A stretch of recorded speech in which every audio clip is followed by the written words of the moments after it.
everybody, welcome back to the stream. We're back in X-Plane, as you can see, in the 737. I don't know what happened to the music in the beginning there, it's not my fault. Yeah. So one thing I actually want to figure out in the stream is what's happening with the rain effect. It never used to look like this. But ever since they updated to Vulkan, the ski rain, which looked so cool, doesn't work. Jason, first in the comments. Yes, you really are on the ball. Your notifications must be working now. That's the only thing I can gather from this.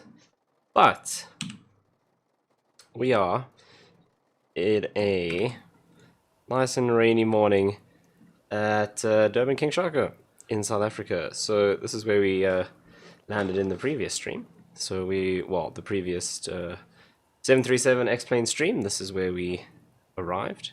So we are going to be heading back to Johannesburg, and depending on how tired I am and how interesting you guys are, maybe we'll go somewhere else after we land in Joburg, but that all depends. Okay, Sizzle, second in the comments, thank you for tuning in.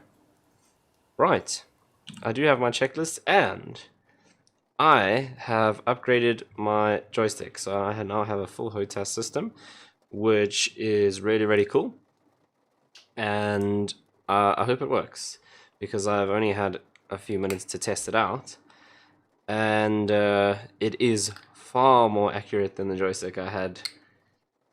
It's far more accurate than the joystick I had before.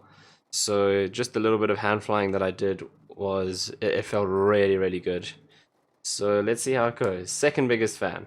Yes, you are, Jason. As always, it's hot as hell, so I'm going to be drinking a lot of water. Right. You have my checklist, and I have a notepad, but no pen. Winning. Hopefully we don't need to write anything down. Okay, let's go. Batteries on. Standby power, that's on and guarded. Ground power we can take, because we do have ground power this time. This should be set to steady. Logo lights we don't need, I don't know why that's on. Robin Lene are here as well. Hey Robin Lene, are you guys... Please don't tell me you're at work. Hopefully you're somewhere else watching the stream. But that's much appreciated. Okay. What was I doing? Let's go battery over here to make sure we have voltage, and we'll go ground, not APU, because we're actually doing ground power today. Right. Now that we have ground power, let's go and align the IRSs. So we'll flip those over to nav, and we'll make sure our cabin utilities and in-flight entertainment is powered, which it is. That is ready to go. Emergency exit lights armed and guarded. Then exterior lights, we have the nav lights on. We don't need anything else at the moment. Put this in the middle so it doesn't tilt me. And I think that's it for now in terms of lights, because anti-collision light must be off, which it is. That's how we communicate with the ground crew that the engines are running or when we're ready to push back. Right, window heat, we'll set all of that up just before we push back. We don't need any of that now because it is hot in South Africa. Probe heat, same thing. Anti-ice, definitely not required. Engine hydraulic pumps both off, and the electrical pumps are both... hydraulic pumps both on, and electrical pipes... Once again, it's been a long week and I can't speak. Electrical pumps both off. There we go, got this. Okay, trim air we can turn on. They said hi, I'm at their place. You're on the TV. Well, told you, Mom. Okay. Isolation valve should be open, which it is. Left and right recirc fans are auto. Engine bleeds, both on. APU bleed is off. Okay, fasten seatbelts. On. And then the next thing we can do is load up the fuel before we start the APU. Right, so what I'm going to do as well is let's get our passengers boarding.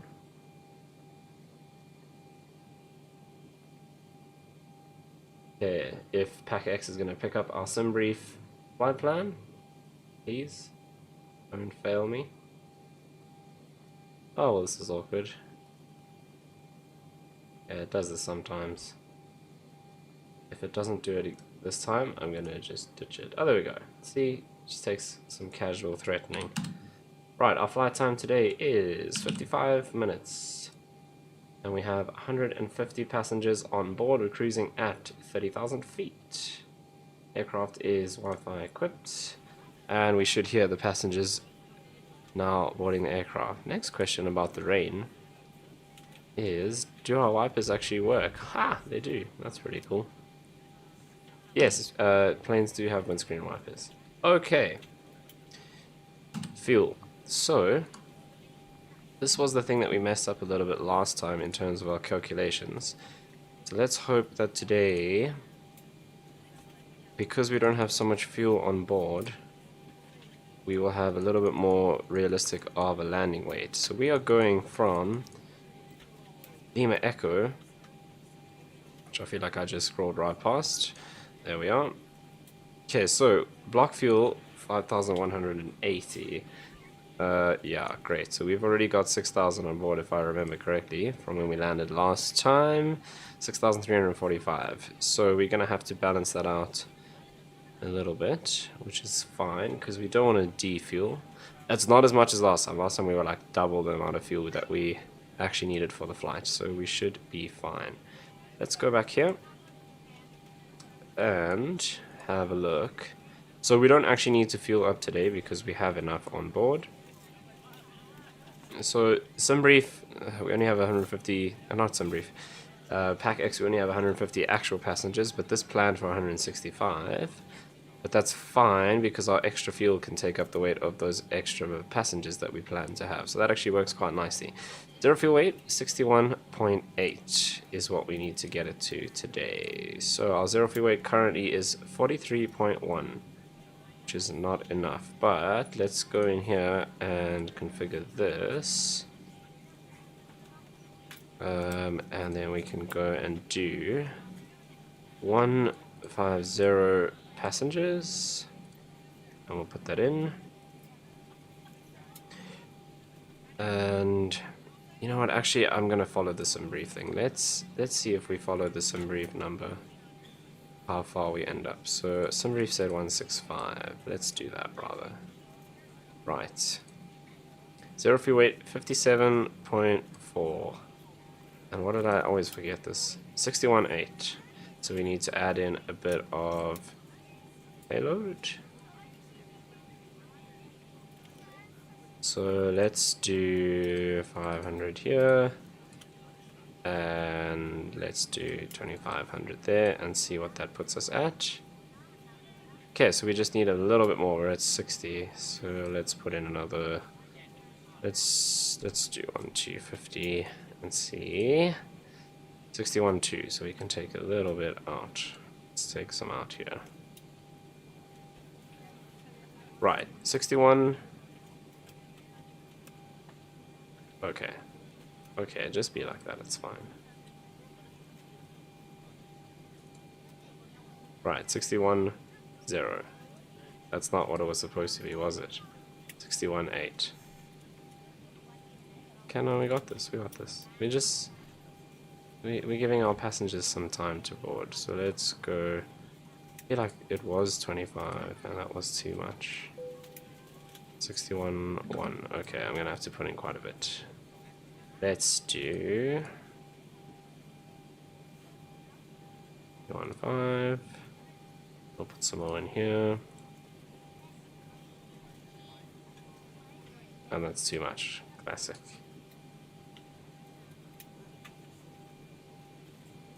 $61.9, and we'll take 100 off here, and then we should be good to go.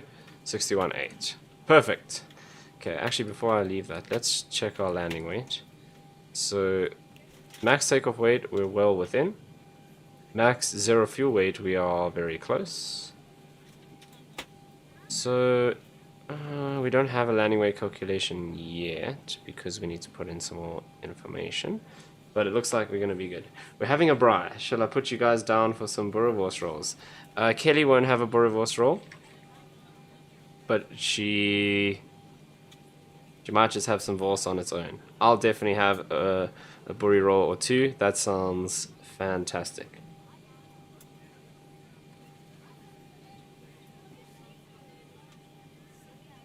Right. Now that we have sorted out our weight and balance for the flight, let's come down here and sort out our IRS position. So let's get our GPS location, put that in. We are at Foxtrot Alpha Lima Echo, and we are at gate Alpha 8. Right, we should have a company flight plan, so let's go and put that in, and it'll be 01. That should load up our route for us. And we are Tulka, so Mango. What are we? 246. 248. 248. So Tulka 248. Fun fact, Mango's call sign, so their code is MNO, but their call sign, so when they report over the radio, is Tulka, which actually stands for the ultimate low-cost airline. That's where Tulka comes from. So if you were talking over the radio on a Mango flight, you would report to air traffic control. Today we're flight 248, so we would report as Tulka 248. Right, let's put all these guys in, double check our reserves, which are probably going to be 1.1 or 1.0. Now why did I move to that page? It is this page. So 1.1.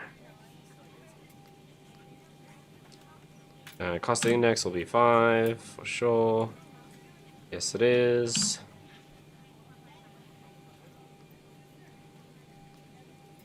And we're going up to flight level 300. Right, let's go and get our average ISA is plus 18, so we'll put that in as well.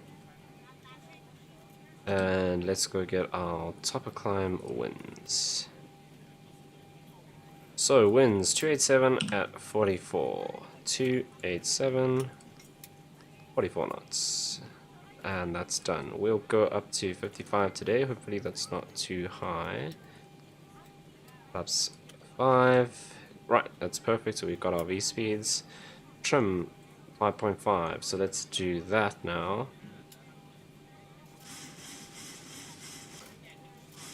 Which is about there. That's not what the viewer wanted. That is. Right, we'll accept these V speeds. So V1 143, rotate 144, and V2 147. So we'll put 147 into the MCP. Like so. Right. And that is... Oh, wait, no, that's not the setup. We have got one more thing to do. So let's go and set up our departures. So today, we are departing off of runway 24, and we are doing the... it's not Grahamstown. GYV is... No, I've gone blank. What's it called now?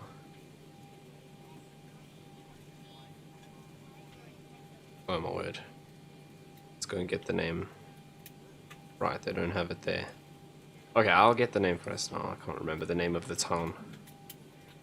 Oh, Greytown. It's Greytown. There we go. No, I forgot. We're doing 2 Bravo. Right.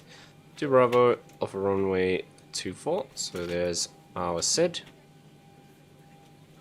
And our arrival into Joburg, we are doing Standerton 6 Alpha to 3 left. We shouldn't do 3 left because arrivals in Joburg happen on 3 right. So I'm going to manually change that. But we'll still do Standerton 6 Alpha onto 03 right.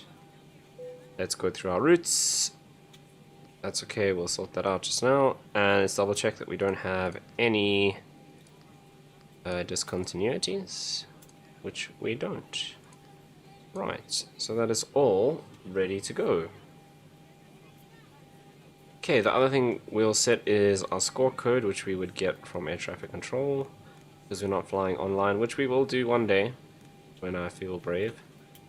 So I always use 1324, like so. Okay, let's double check our checklist and make sure there's nothing we have missed. So seatbelts are on.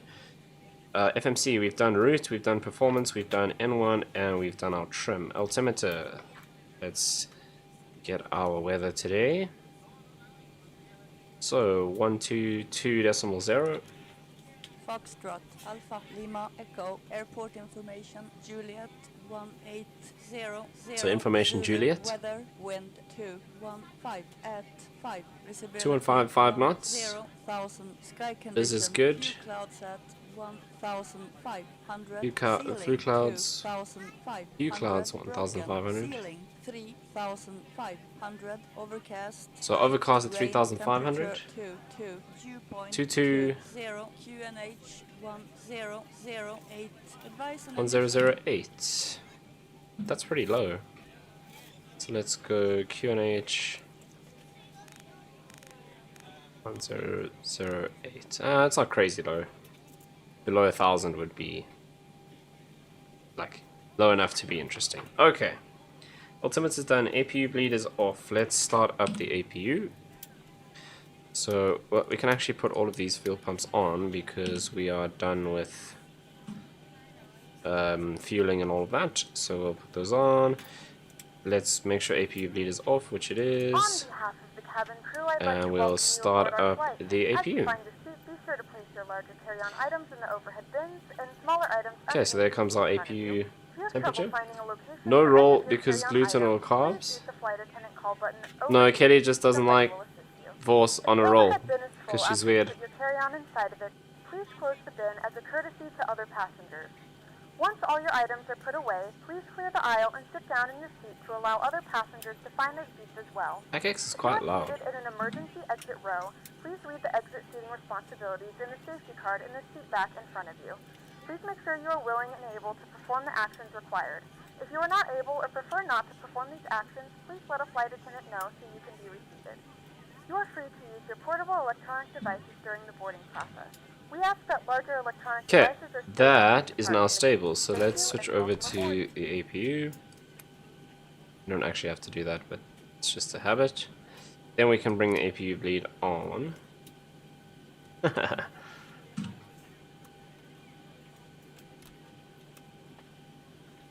Right.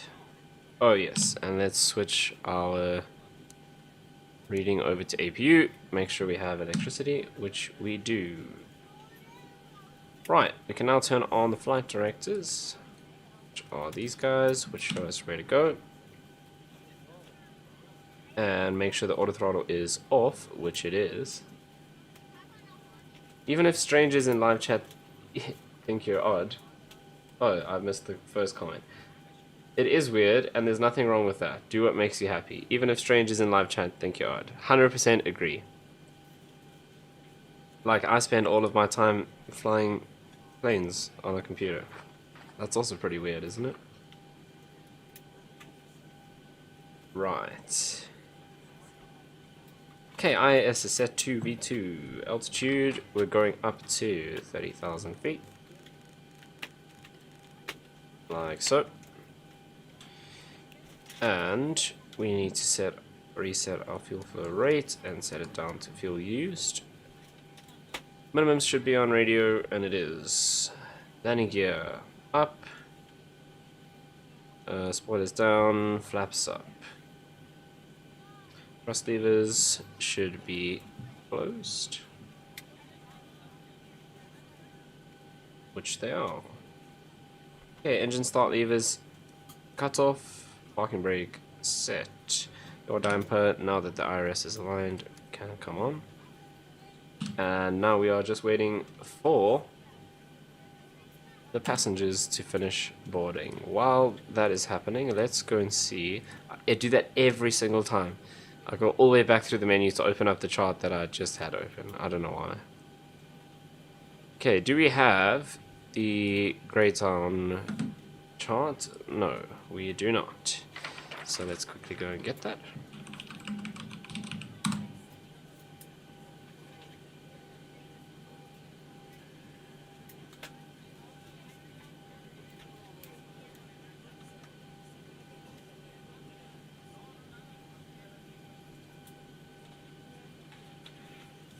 Everyone has to be weird in some way, otherwise we'd all be the same and we'd all be boring. Right. We are great on to Bravo, which is this guy. Let's pop that into Avi tab. And it's Ali. Bam. Right, so now if I refresh this, should have... we don't. Was I too quick?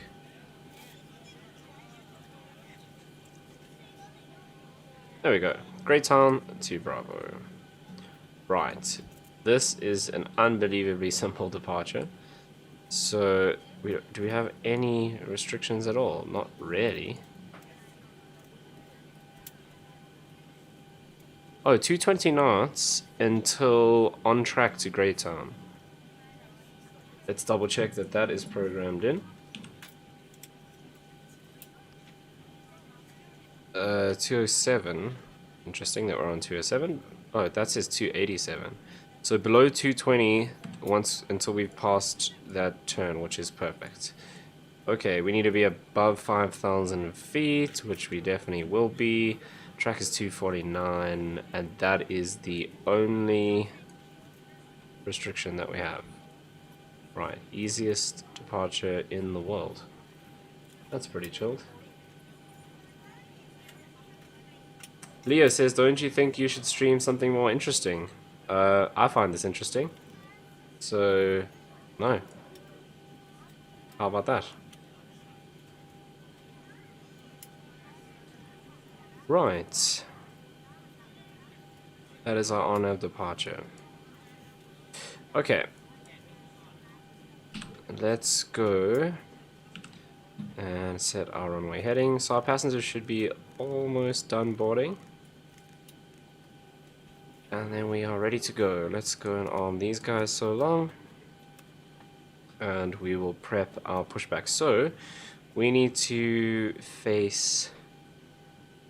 we need to face east. No, sorry, we need to face west. So we're gonna do... Hey, Captain, let me know where you want this thing. Not quite that, but same idea. So we're gonna do that. Great news, Captain. Your tow's coming. Right, let's double check with our cabin crew how far our passengers are.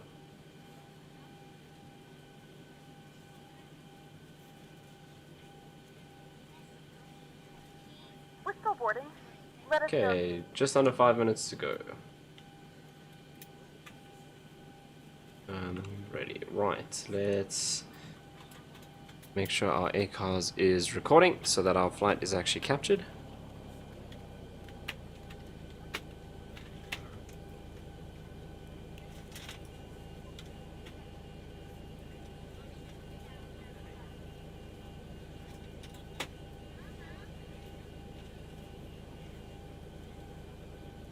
All right. Looks like the doors and hatches are closed and we're ready to connect. So that's our tug connecting. Alright, ACARS is running.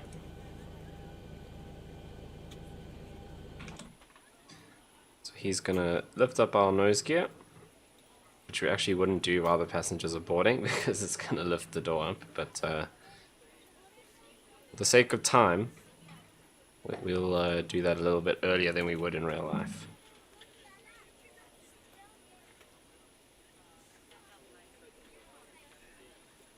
Right, there we go. So he'll tell us in a second that we're ready to push. And we just have to release the parking brake when we are ready to go. Welcome aboard, Captain. This looks Tow's like connected. Bypass we need fence one inserted. more Go degree. till the parking brake when you're ready to go. Right. So all we have to do is release the parking brake and we will be on our way. Okay. More checklists. So before we push back, we can now do system B electrical on. Fuel pumps with fuel in are all on. Do we have any fuel in the center tank? No, we do not. So these two center fuel pumps can stay off. Then the next thing to do is anti-collision light on when we are ready to push back. We'll do that only once the passengers are done boarding. Position lights already steady, and we can arm the auto throttle. Right, we are ready for pushback.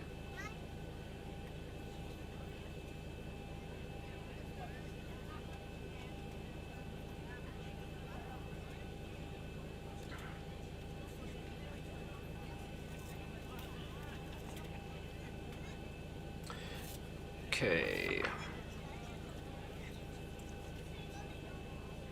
Right, so we're gonna push to face the right. So we'll start engine number 2, which is our right engine first, because it's on the outside. Once again, I don't think that's an actual rule, but I read that somewhere, and that's how I've always done it.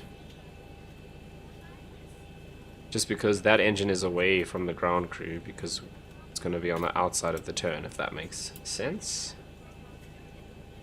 Okay, passengers should be almost done.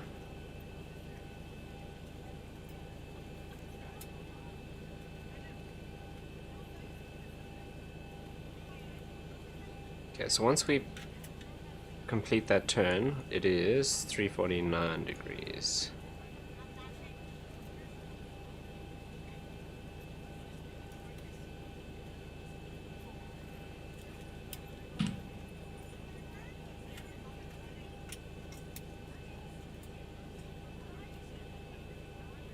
Okay, about 2 minutes left for boarding.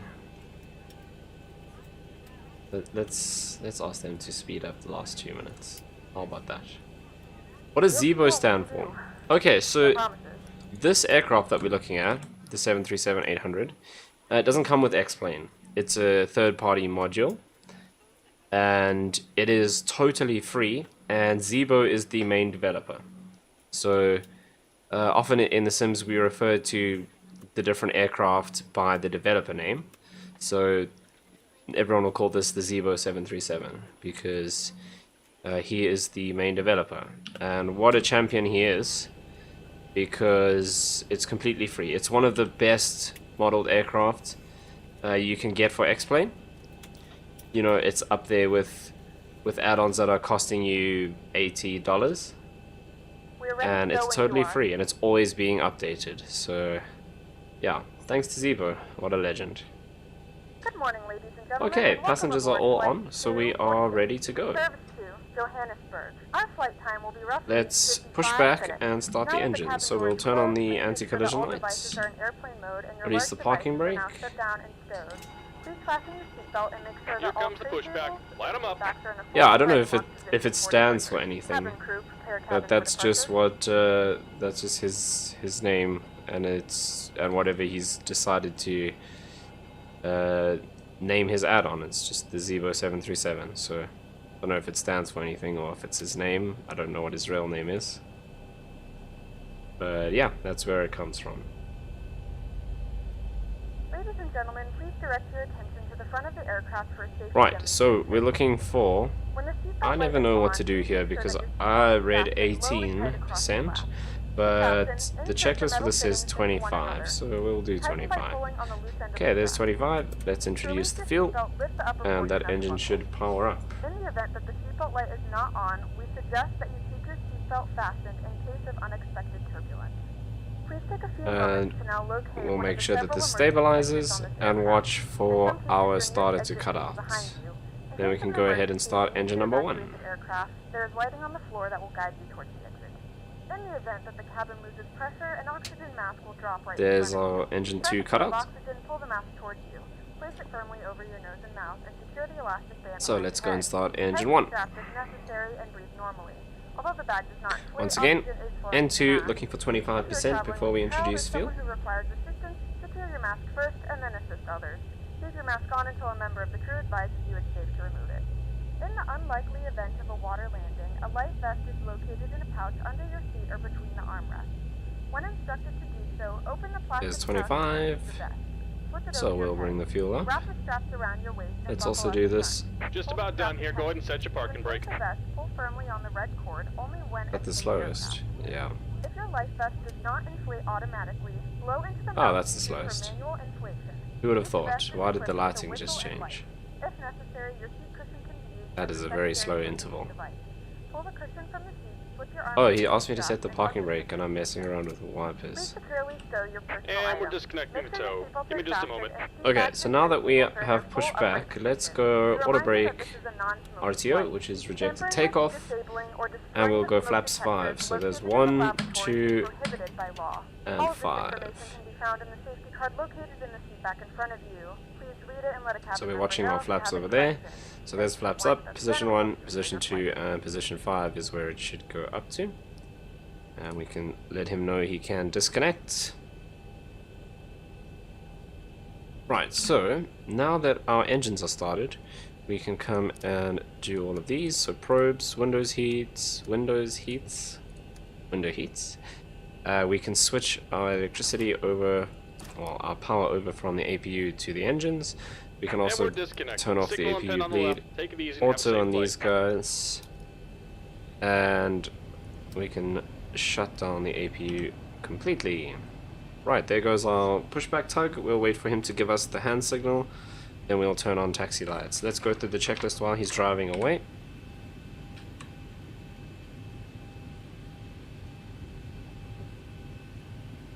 Right, packs are on. We've done our startup procedure. Probe heats are on. There's our hand signal, so we are free to go. That means we can bring on taxi and runway turn off lights. Okay, isolation valve is now set to auto. Left and right packs auto. Anti-ice not required. APU bleed is off. APU bleed is shut down. Flaps set for takeoff. Taxi lights both on. Well, taxi lights on and runway turn off lights both on. And engine start switches will flip as we go along. Right, that is us ready to taxi out. So here we go for runway 24.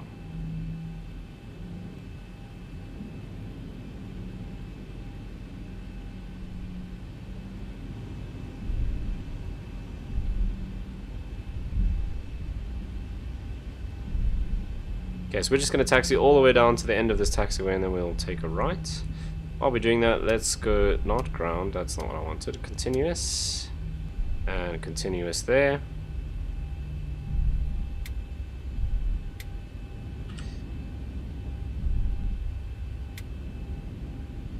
Right, that clicking that you're hearing is just the throttle clicking back to the idle position as I'm adjusting it, so sorry about that.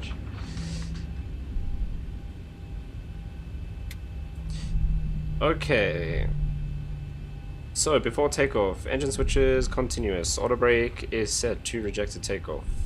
Runway turn off lights we will turn off only once we turn into the runway, and strobes will come on then, landing lights will come on. The TCAS is the thing you guys have to remind me. As we turn onto the runway, our TCAS needs to go to TARA, and I always forget that.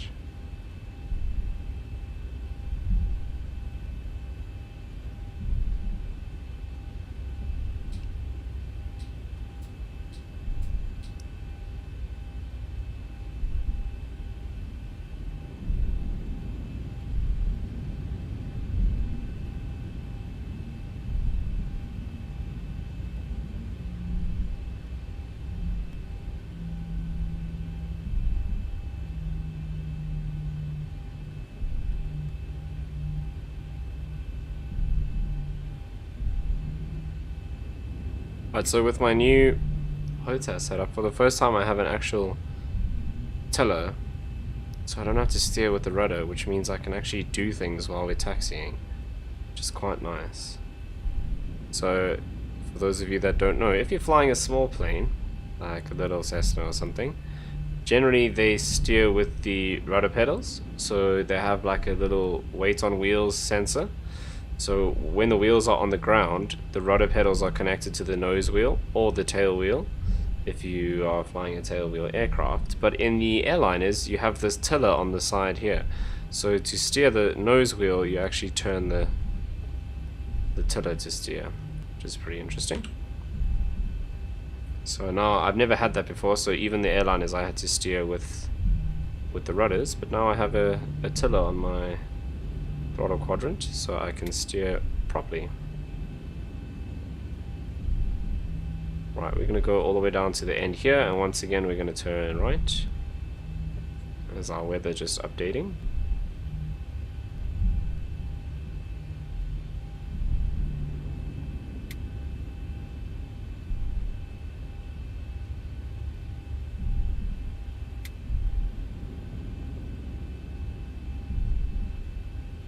Okay.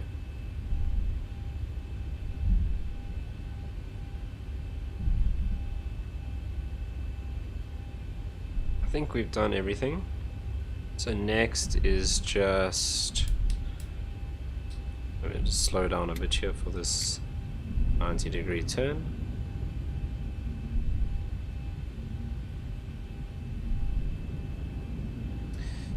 So next is just strobes, TCAS on, landing lights on, runway turn off off. That's all as we enter the runway.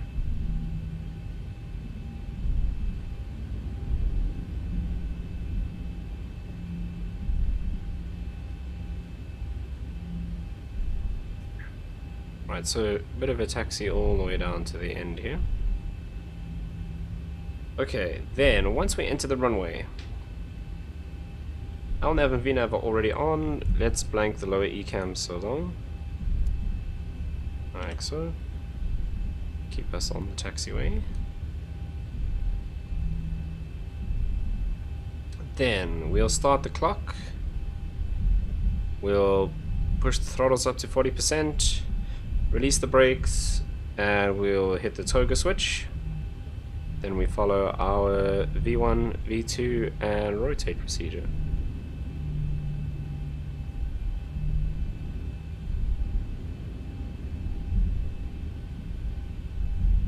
And then we are on our way to Johannesburg.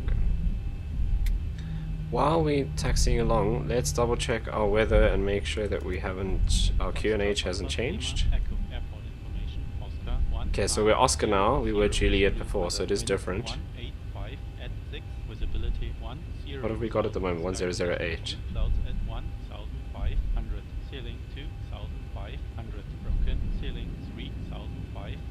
Overcast temperature 22, dew point 20, QNH 1009, 1009, so you have a new QNH.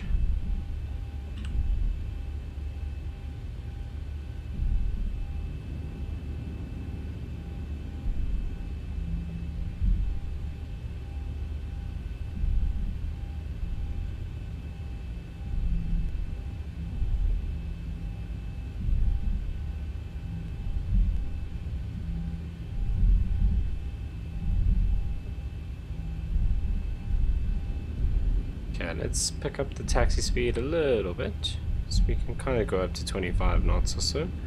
We're at 21 at the moment, there's 22, so we can go a little bit faster.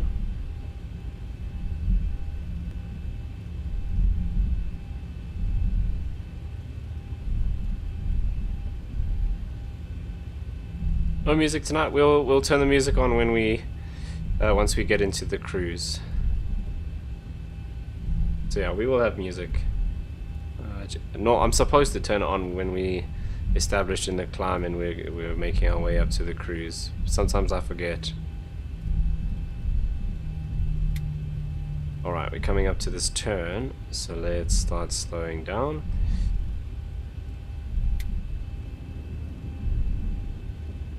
Right, and I think we can start preparing to turn onto the runway. There's no other aircraft down here, so we're not going to blind anyone.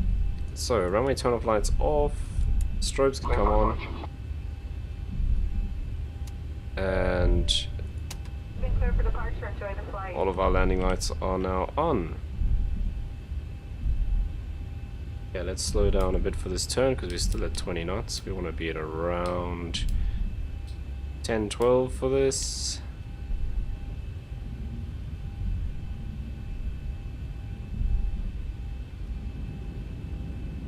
Okay, what did I forget? You guys were supposed to remind me.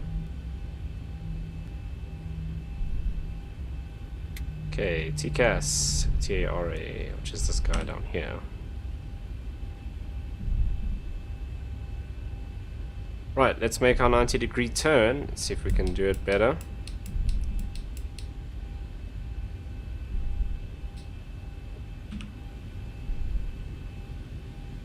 I think that might have been a bit early. Oh, rain has stopped, so let's turn the wipers off. Oh, that was pretty much perfect. That was a lot better than before. Okay, so we're lined up with the runway center line.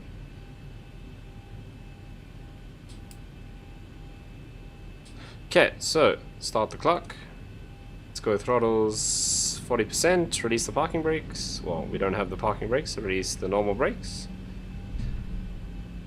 And then we can go...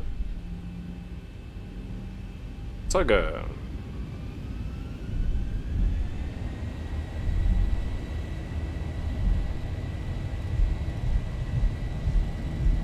Keep it on the runway with the rudders. Airspeed is alive. 80 knots.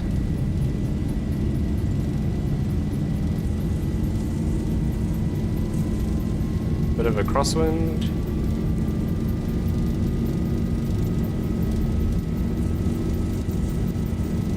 V1 rotates. Positive rate. Okay, so positive rate, we can go gear up.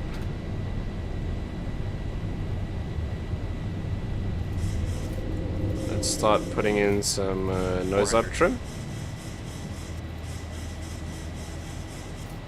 Okay, now that I have all of these controls on my stick and throttle, I can do a little bit more hand flying than usual.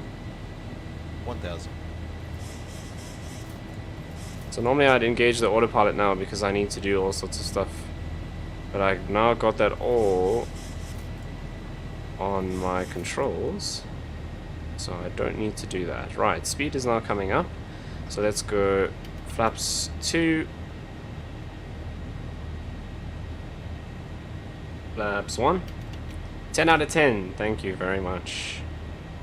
We'll go gear to the off position. And we can go flaps fully up in just a second. Like that. Right, and let's start making our turn.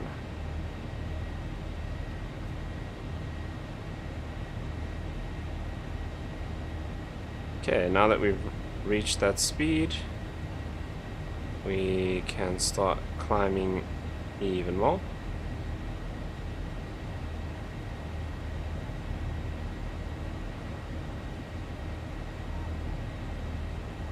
Okay, so just watching the flight director, just those two purple lines, and making sure that the little white dot in the center matches the point where the two purple lines intersect. Okay, coming up to 3,000 feet, which is where we go through the overcast cloud layer. And we are now completely on our instruments.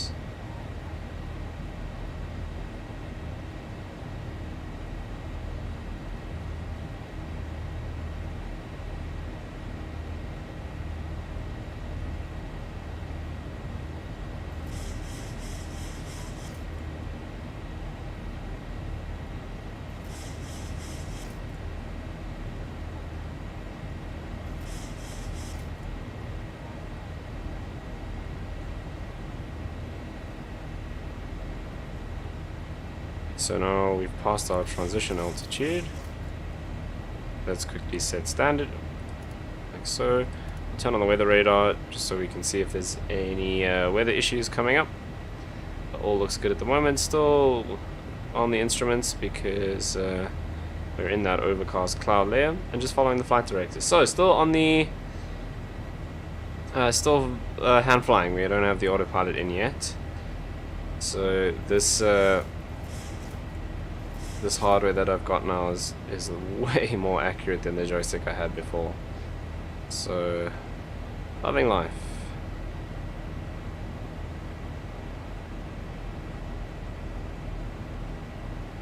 Coming up to 8,000 feet. One thing we can do is turn off the taxi lights and disengage our auto brake, which our first officer would have done. But we are over speeding a little bit. We shouldn't be over 250 knots, which is a little bit strange. Because I am on the flight director. Ladies and gentlemen, we are now passing through 10,000 feet.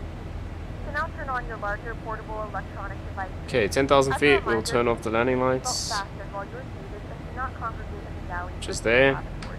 This Now we aircraft can is engage the equipped with onboard autopilot. Wi-Fi. If you wish to connect to the Wi-Fi, you will be required to pay a small fee. Right, there we We will go. offer complimentary in-flight We are now well on our way Connect to the Wi-Fi to find out more information. to Johannesburg. Right, checklist.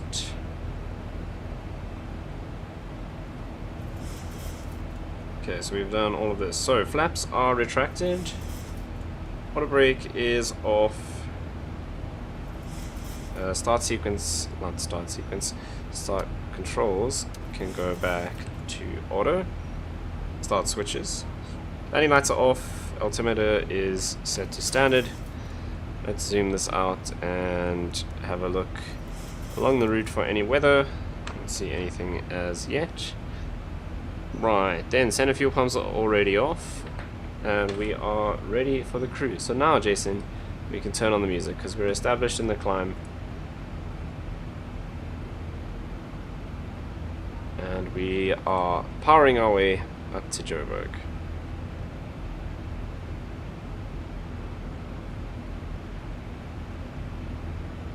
At this time, you may use your free portable electronic devices to do remember yourself and stay in the all position until we land in Los Angeles.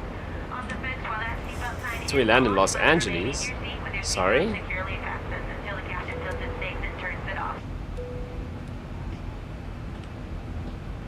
Okay, I don't know why they think we're going to Los Angeles.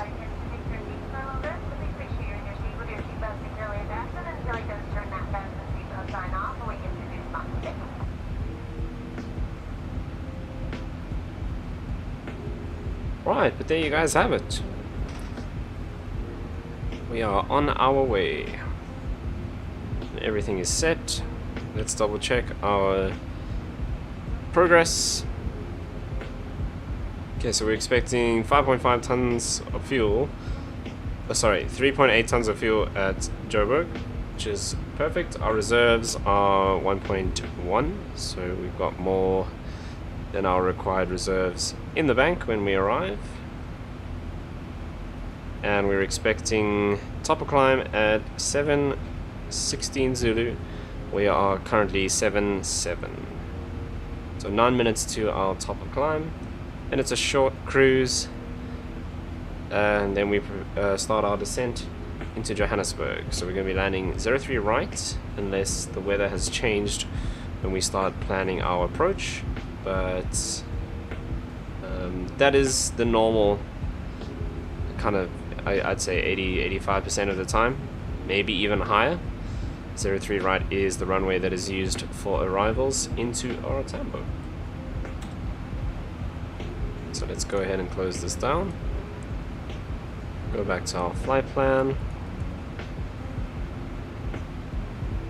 And we are this guy here.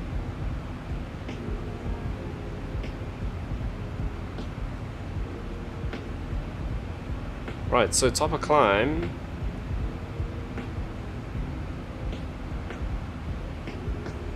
I want to double check these winds again. So topper climb, they said 287.44. Let's see, we're currently 272.32. We're only 19,000 feet, so got a while to go up to topper climb, so we'll see if those winds match. Right, but as always, hope you guys are having a fantastic Saturday evening. Jason, you guys are having a braai, always good. And thanks for joining me on your Saturday night.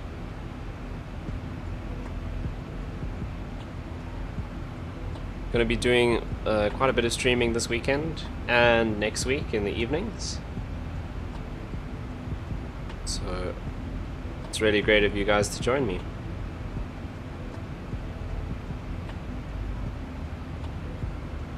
if you have any suggestions or things you want to see on upcoming streams, you're more than welcome to let me know. So I'm thinking we're going to do some more Concorde flying. I want to fly the TBM in Flight Sim 2020. Got loads of FS economy jobs to do in Flight Sim 2020 as well. And I also want to get into DCS now that I got my proper HOTAS and start setting up those controls and do some more DCS stuff. Someone asked the other night to do some helicopter flying. We can definitely do the Huey in DCS, which will be great fun. So yeah, there's loads that we can do, but if there's anything in particular... So the zoo is also watching. Are they paying attention or are they just sleeping?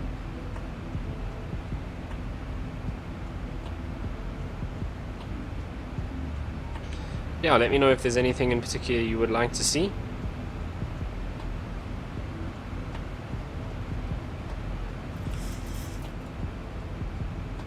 Right, so top of climb we're expecting 7:15.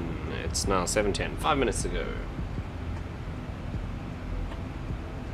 The zoo.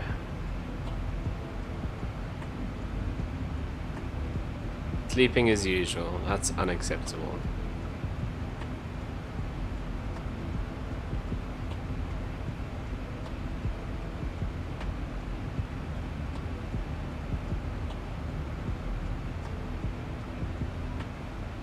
I'm guessing Gingy on the donut and is Monster on the bed.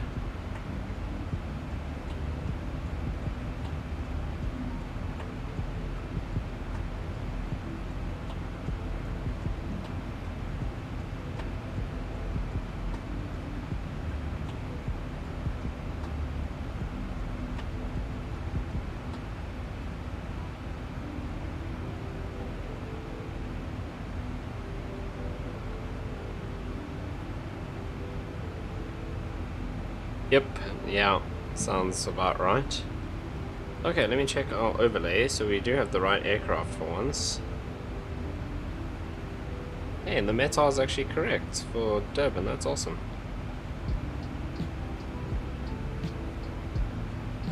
Right, we're just passing through 26,000 feet. About half an hour to go before we touch down in Johannesburg.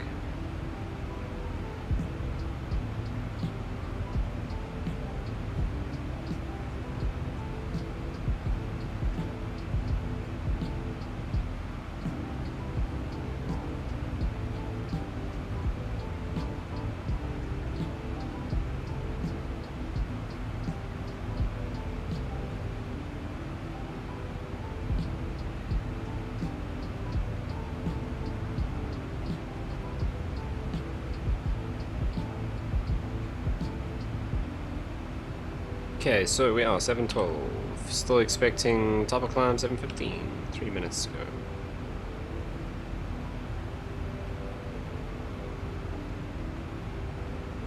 I'm actually quite hungry, Jason. Where's my burry roll?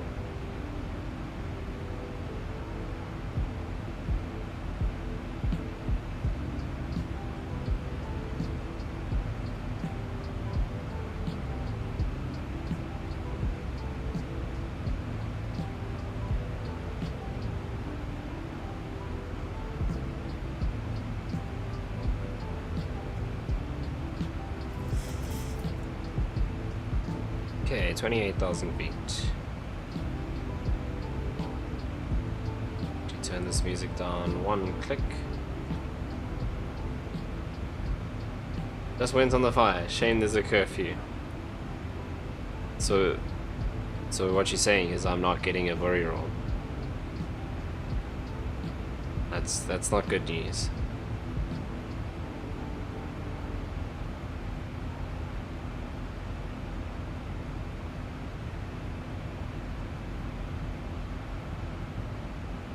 Yeah, how are you commenting on the stream? So it's on the do you have to walk back to the TV every time you want to type something?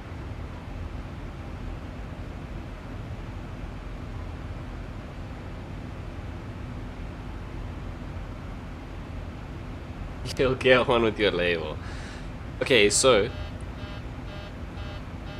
Oh my word, we did it again, boys. We did it again.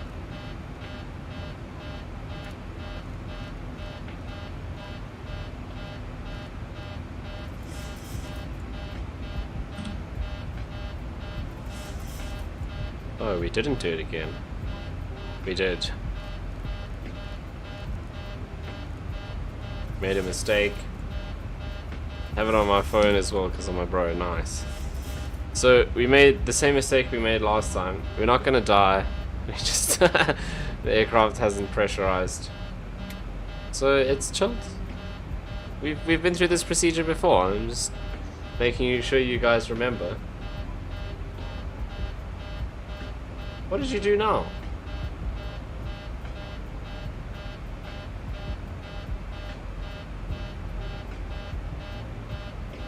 Okay, Nightbot needs to chill out.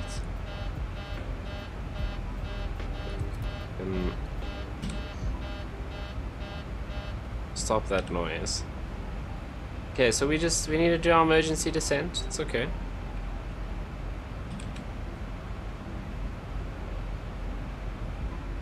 Everything will be fine. In a few moments, we'll be starting our in-flight service. We'll be serving You're an idiot. We're starting in-flight service, see? We're just in a bit of a crisis and they're serving food. It's no stress.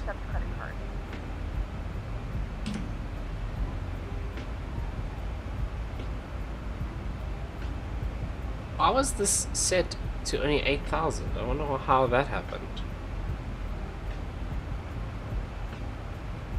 Yeah, so it's fine. We just descend to 10,000 feet. And we give it a few minutes to pressurize. And then we will once again climb up to 15,000 feet. See if we still get the warning. If we do, then we have a more serious issue. If we don't, then we can carry on up to our normal cruise altitude. So on this flight, we probably won't even get up to 30,000 feet. Yeah, I'm turning off Nightbot's crazy capital letter thing, which I don't even see here. Oh, there, caps. Let's turn that off. That's unnecessary. Let's calm down a bit. Right. So our cabin altitude warning is gone. So let's actually level off at 20,000.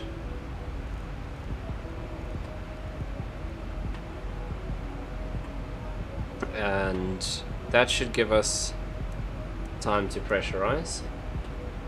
Hey, Callum, finally made it. Well, you're here at least. Thanks so much for joining. No stress. We're just having a bit of a pressurization issue. So we're currently in an emergency descent down to 20,000 feet. I think I fixed the issue. So it seems like our cabin is pressurizing again. Our altitude or cabin altitude warning is gone. So I'm going to level off at 20,000 feet for a few minutes and see if our pressurization issue is fixed, which it looks like it is. So our cabin alt is coming down. We're not crashing. I'm going to turn Nightbot's caps back on, Jason, if you're just going to take advantage now.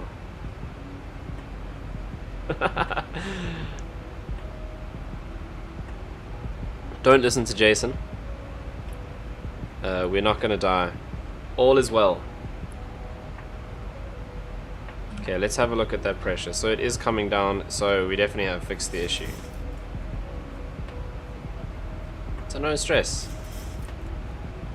I'm not sure how this changed down to 8,000 feet. It's a bit strange.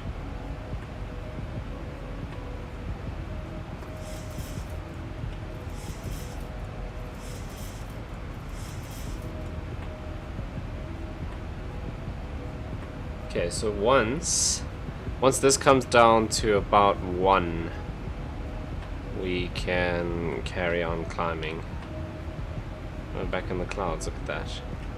Wonder if we'll make it up to 30,000 feet. We don't have very far to go. Okay, so that's about there. Let's just do Let's just do level change, that's the easiest. We'll keep our climb speed 287 knots, and we'll do a max climb up to 30,000 feet.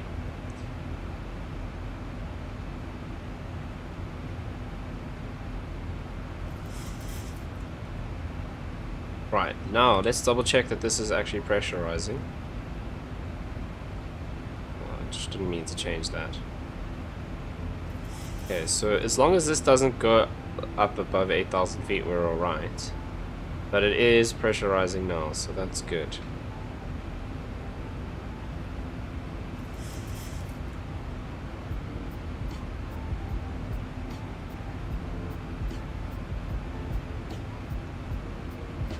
Right, looks like we're all good.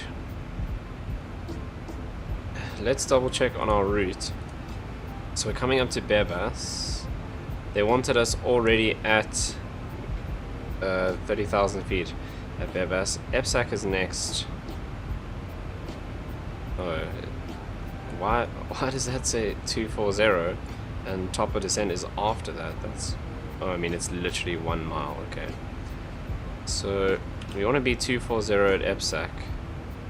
Is that actually in here? No. So Standerton we want to be at 20,000. So we're gonna go. I don't think we even go all the way up to 30,000. I think we just do.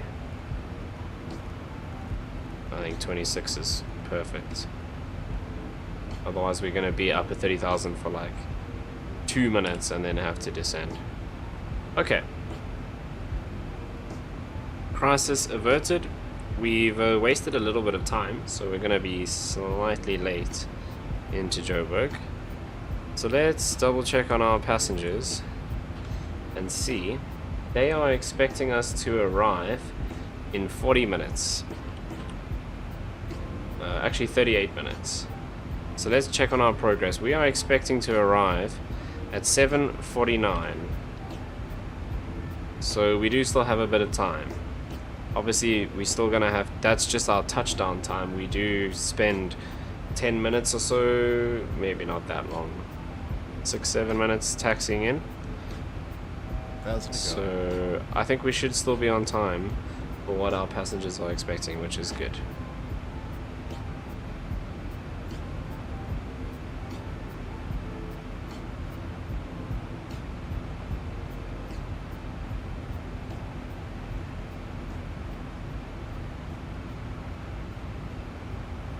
Right, so let's come back in here and we'll change our cruise out to flight level 260, like so.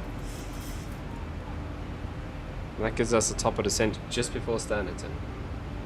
So in the sim, our flight left at 6:30 in the morning. And well, 6:30 local.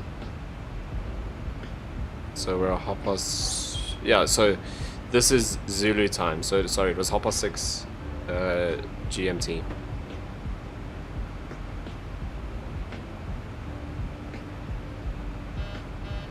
Oh, there we go, the cabin altitude again, really? Okay, so something else is wrong. Why is the alarm going off when we're only at 5,000? It should only go off if we get up there.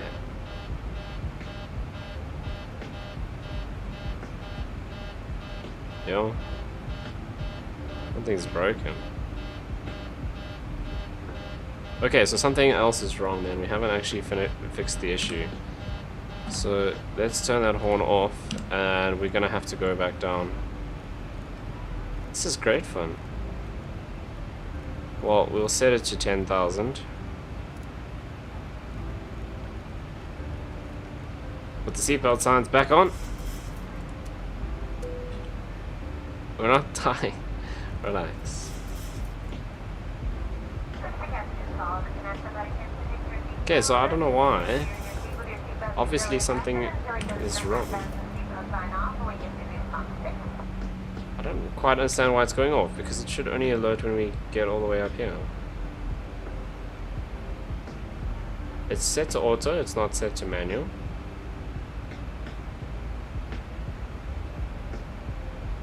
Weird. That's very strange. Anyway, so we'll have to deal with it. It's now extinguished, so I reckon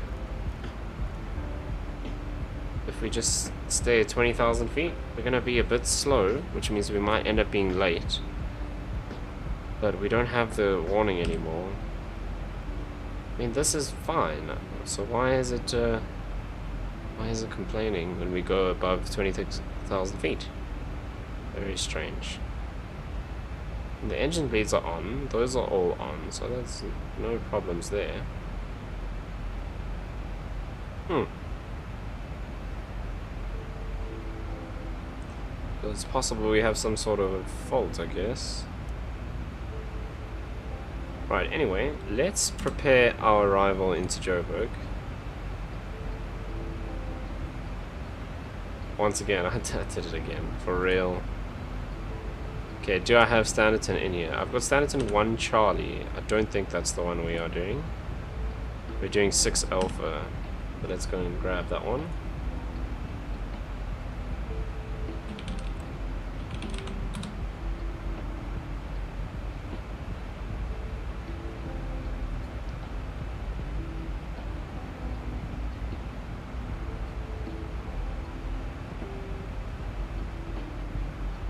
Thousand to go.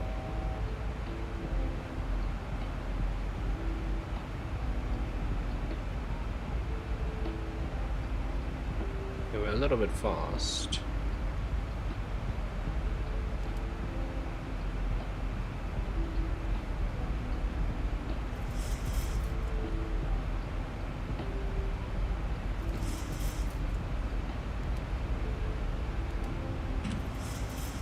Okay, that's better. So we're not getting any complaints now. Our cabin L warning is off. And our cabin L pressure is fine where it is. In fact, we're letting out pressure. Okay, something weird has happened. But that's okay, we'll stay at 20,000 feet, we'll carry on. Well, we'll do the rest of the flight like this. Okay, but I wanted to get Standerton 6 Alpha Star, which is this guy. Let's put that not into Durban, into Joburg.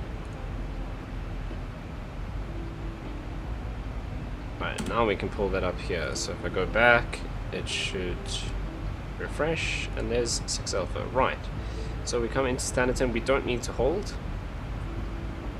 We're going to turn left to, or on the Standerton 310 radial, above 8,000 feet. And then on the 45-degree radial from Heidelberg, we do a left turn to intercept the 30-degree radial from Heidelberg. Then ATC would radar vector us in above 8,000. That's not at 8,000. No, above 8,000 to intercept the localizer. Right, any speed restrictions? Standerton 250 or less, that's fine. 30 DME, 210, and localizer 180 until 10 DME. So those we need to be aware of. Right, then also need, let's go and get the ILS. So did we choose ILS Zulu? No, Whiskey. So ILS Whiskey for 3 right.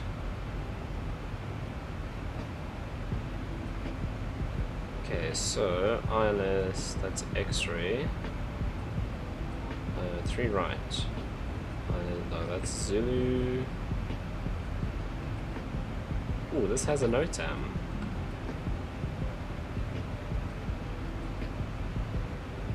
No, doesn't matter. Okay. Let's grab that one as well. Is this a return flight? Sort of. We flew from Joburg down to Durban about a week ago. So, yeah, I guess... Oh, do you mean are we returning back to Durban? Yeah. I don't know if we're going to go back to Durban. But I'm going to do another leg after this one, so... I'll have a look at the schedule and see. I mean, our options are pretty much Durban, maybe East London. PE is also alright. But yeah, we might actually go back to Durban. I think that'll be kind of interesting. If you're keen for that. Right, let's go and grab that chart that we just got, which is this one. Okay.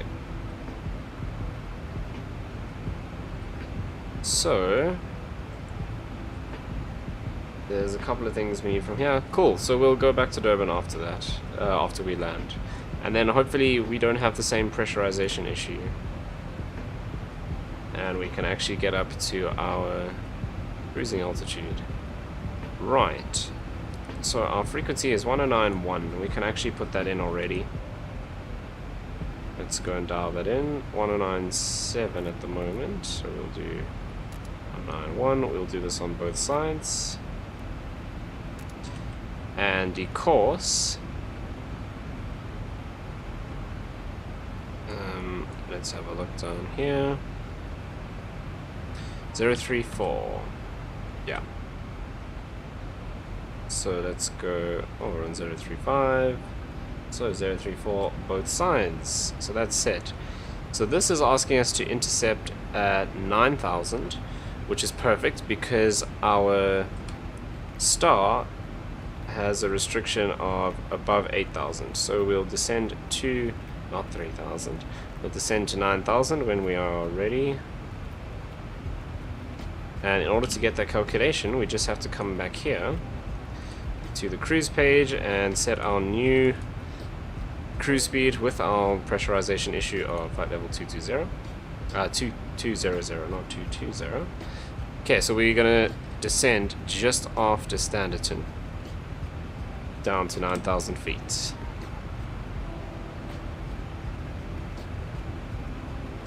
Right, so Cat 1 category Charlie. So our decision height is 5,710 feet. So let's go set this to Barrow, and we'll dial this all the way up to 5710.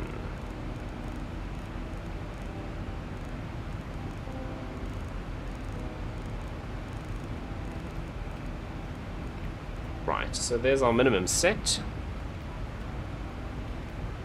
Okay, we can actually engage our VNAV now because we have that cruise altitude set, and because that's now set down to 9,000 feet, we will descend as soon as that's ready. We can turn off the seatbelt signs for a little bit so they can finish up collecting stuff. Oh, we got a bit of rain out here as well. Okay, so let's go back to... Oh, we should also have a look at this. So our plan, once we arrive...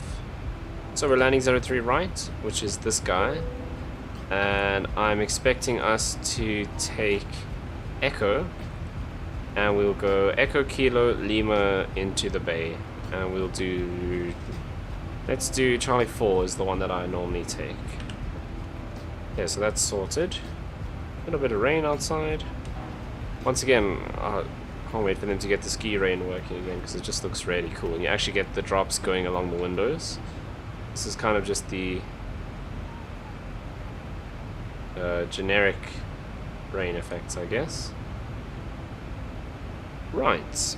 Okay, so we don't need this anymore. We're planning Echo Kilo Lima into the... or to the apron. Right. So what we do want to have up is this guy. So we can get those speed restrictions. So it is 30 DME to the Johannesburg VOR. So I'm going to set 115.2 on this nav radio.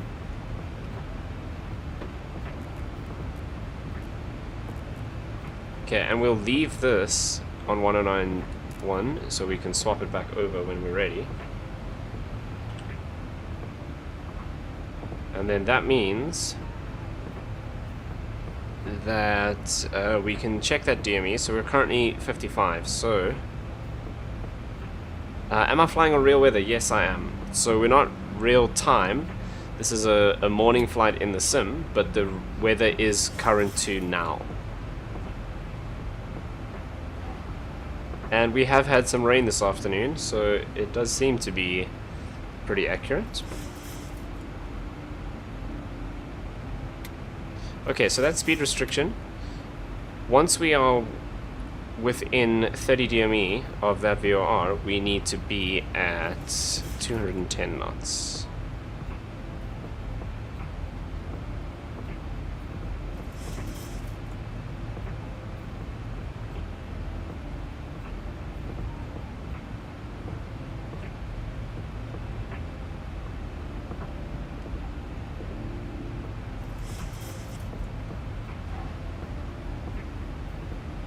There was loads of rain in Joburg this afternoon. And this evening. So, Santon was raining. It was raining out Honeydew side this afternoon when I was there. Whereabouts are you?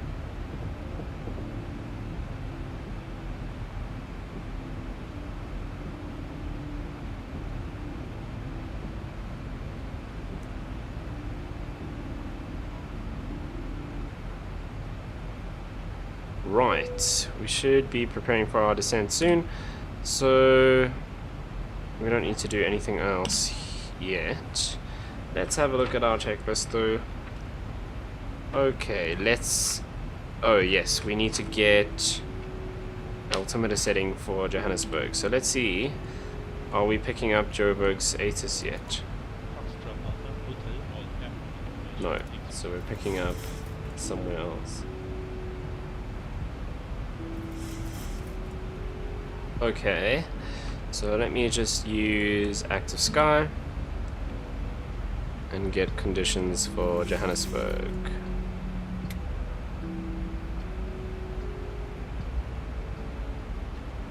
Okay, so QNH 1015. Let's dial that in. And we'll switch that over as we get a bit closer. Let's bring our speed brakes out a bit because we're overspeeding slightly. I was in Joburg until this afternoon. I only came back to Pretoria in the afternoon. So when I was in Joburg, I was out Honeydew side, and then I was in Santon. We had rain there. When I was driving back to Pretoria, there was rain all the way up to Midrand, and then it stopped. Okay, we'll do a flaps 30 landing, so that is now set. We can arm these spoilers, that's fine. Like so.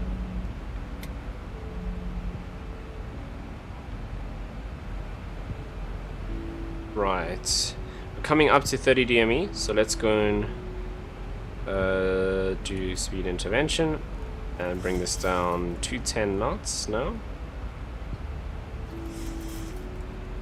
Well, soz, man. But yeah, I don't know if it rained from Melville. I wasn't in that area.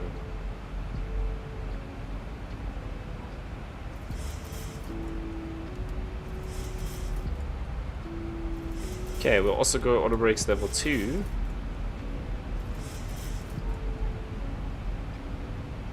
Let's double check the checklist. Right, so altimeter, we are ready to switch over to 1015. ILS courses and frequencies are set.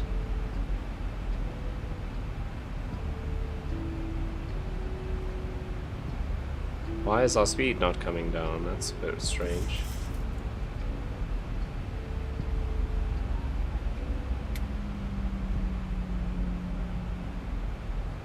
Okay, so we should be on...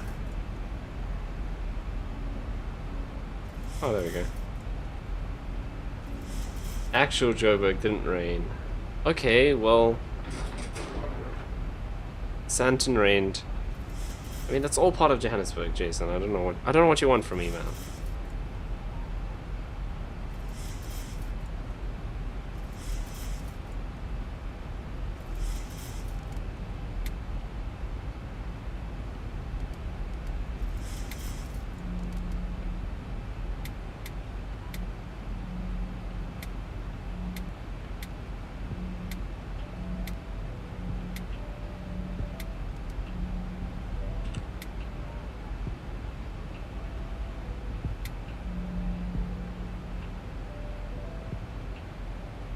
Okay, so we are now within 30 DME, but we're at 210 knots, so that's perfect. Let's switch this back over to our ILS frequency so we can use that once we arrive. And I'm not going to do this whole turn. We're going to go straight from where we are now, so 310 degrees, so we'll go heading select.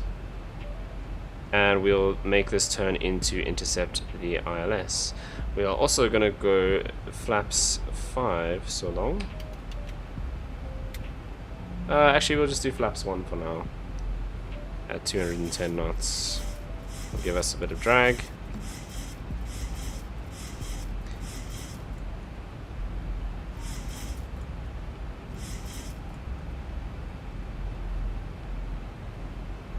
Right. We have begun our final descent into Johannesburg. Okay, well, we're picking up quite a lot of speed. That's not good. Please ensure tray tables are stowed and seats are in a full upright position. Please also store any carry-on items either in the seat back pocket or under the seat in front of you. Please complete all Wi-Fi related tasks and stow any So, larger auto throttle is complaining. Let's re-engage that. Yeah, so our plane is not listening tonight. We have pressurization issues, the auto throttle is not happy. But we'll make it work. We will make a plan.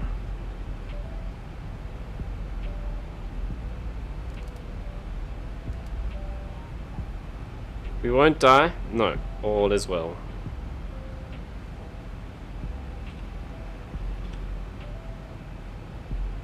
Okay, that's interesting that that updates it like that. Too fast equals we die. Only if we go into the red. So that's why I caught the speed at around 240. We never went into the red. So no stress.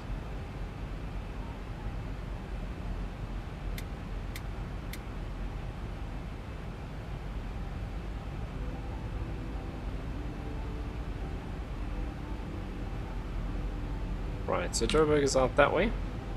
There are no clouds over actual Joburg. Well, Joburg Airport. It's just this little patch before where we had some clouds and some rain. Okay, so localizer alive and the ILS and the glide slope is alive, which is great.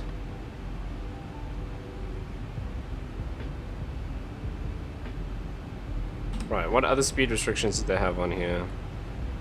So on the localizer, 180 knots. That's pretty simple.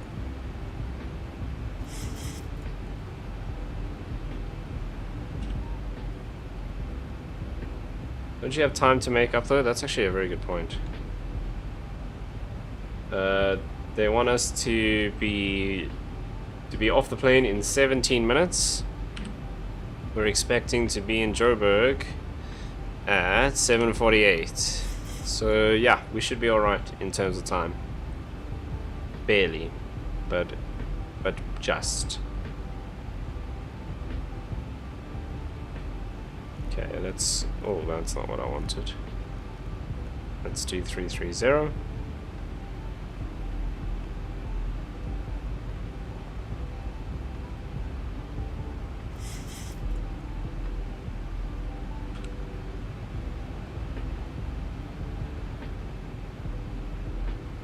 Alright, there we're coming through 10,500 feet.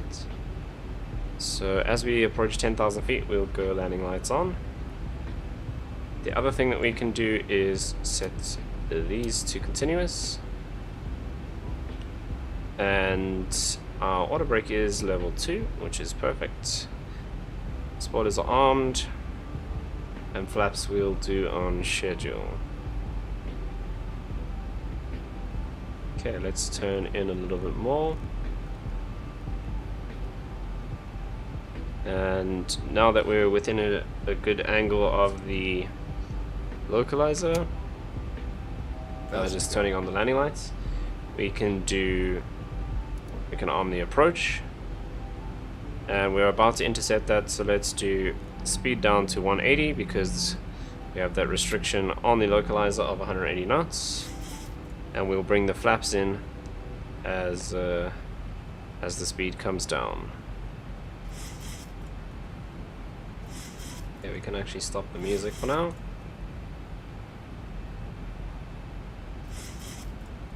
Okay, so let's go flaps 2.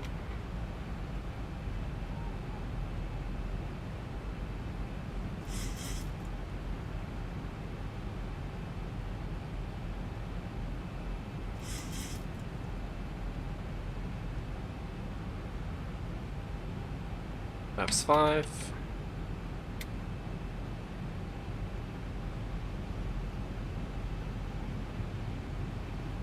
Okay, did they have any other restrictions? 180 knots until 10 DME. So we are at 12 DME, so we're going to stay at 180 knots. And then we'll start slowing down to our final approach speed. We're about to intercept the glide slope. What is our final approach speed? 149, so we add 5 to that. So 134. How did I get 134 from 149 plus 5? 154. Okay, coming up to 10 DME. We'll go down. Okay, we're below 10, so let's go 154. And we can keep introducing flaps as the speed is coming down. Now that the gear's down, let's turn on the taxi lights. Flaps 15 now.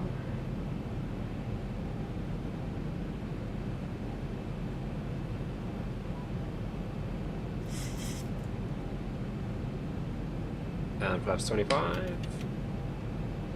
And we're doing a flaps 30 approach, so one more click. Flaps 35. Let's set our altimeter at 1015. Right, let's double check. So, auto brake level 2, gear 3, greens, flaps 30, green lights, spoilers on, taxi lights on, landing lights on, and start switches continuous. Altimeter set 1015. Is there anything else? We are on the ILS. All looking good. There's 2500. Right, I think that is all good.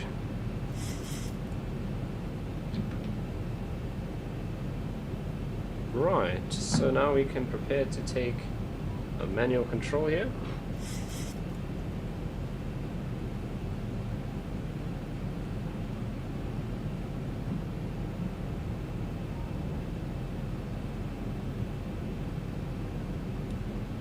Okay, so I have the throttles now. And I have the aircraft. Okay, that should not keep doing that. Thank you.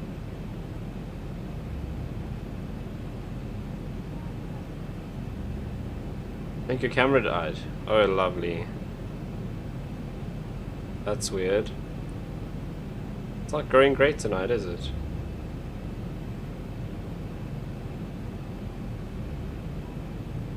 What's up, baddie? I'm being a proper baddie tonight. My camera is somehow switched off. But we're about to land in Joburg.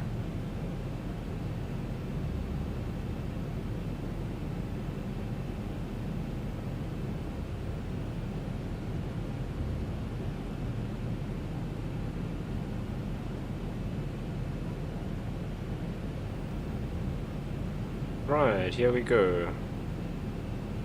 500.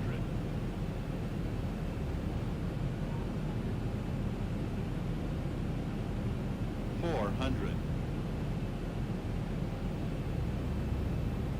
Approaching minimum. 300. 200. Continue.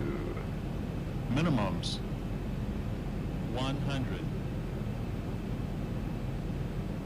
50. 40. 30. 20.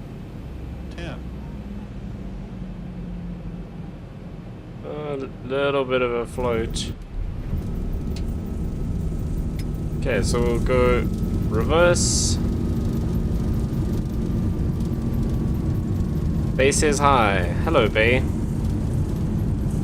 Right, let's disengage auto brakes and we'll do manual braking. There's 80 knots, so let's pull back the reverses.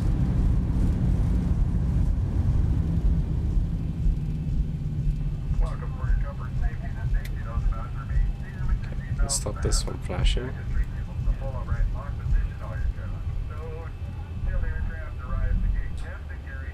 Ladies and gentlemen, welcome to Johannesburg. Right, is this echo? I think because I floated a little bit longer than I wanted to, And it's currently we might have gone to the 20 next degrees Celsius. You can now use your mobile devices. Please remain seated until to the next taxiway. But let's go landing lights off, Remember to use and we'll go flaps up. overhead bins. Items may have shifted during the flight.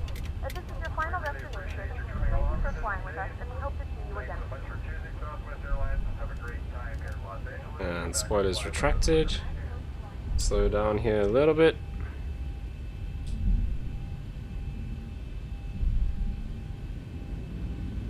Yeah, so I think we went to the next taxiway.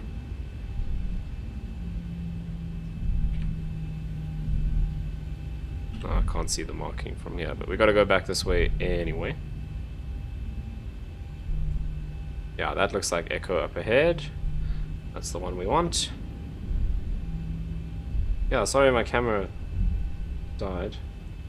Don't know, must have run out of battery. Didn't realize it was so low. That's what happens when you don't stream for a week. Forget what you're doing.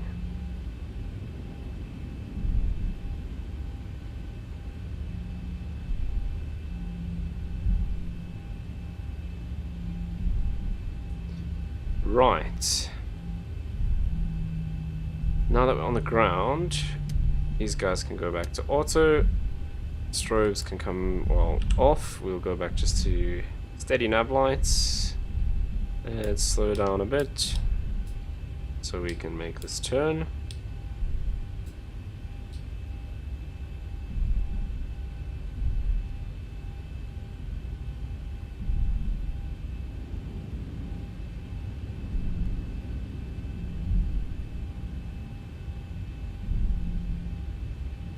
Rerolls already.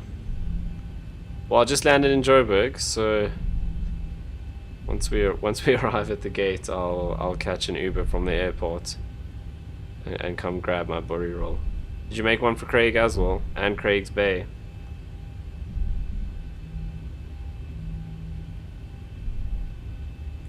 And Callum's here as well.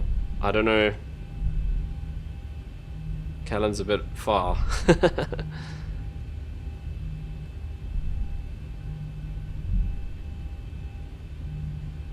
Right, so this is the old runway where they park disused aircraft. So there's an old one-time, looks like MD. Oh no, that's a 727, so it's not one time. I don't know what that is. We're gonna go into Charlie Apin. This is getting ridiculous. Well, you're the one who wanted to start a burry roll business live on YouTube.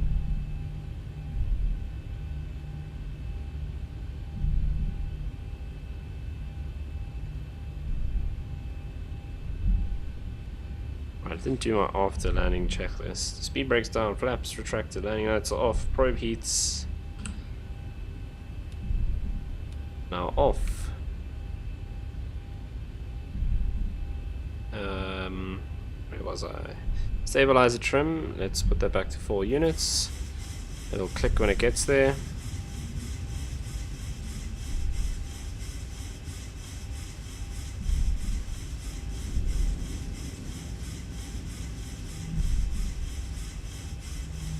Why does it feel like it's taking longer than it normally does? There we go.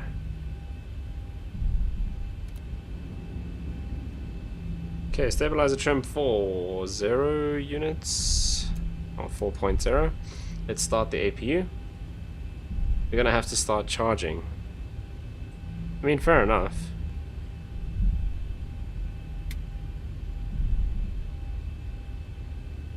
Okay, position light set to steady. Weather radar we can turn off. That is our after landing checklist. Mumu says hi. I feel like that statement is probably incorrect because Mumu can't speak.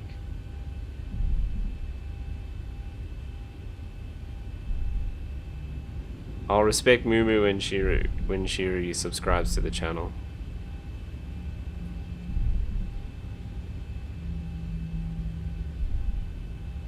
Right, so we're going to go into what did I say? Gate 4. Charlie 4 is the one I normally use. And then we will prep for our return flight back to Durban.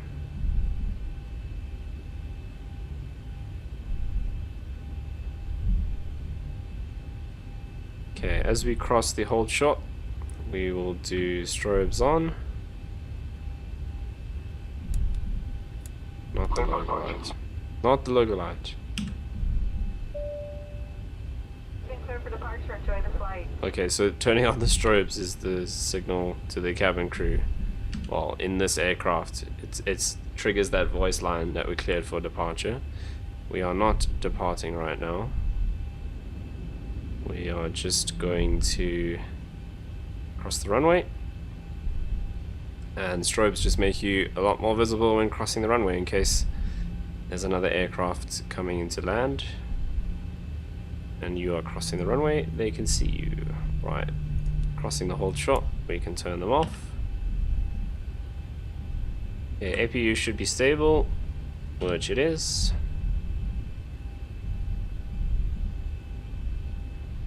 We don't have that annoying street light anymore now that I have actual scenery for Joburg.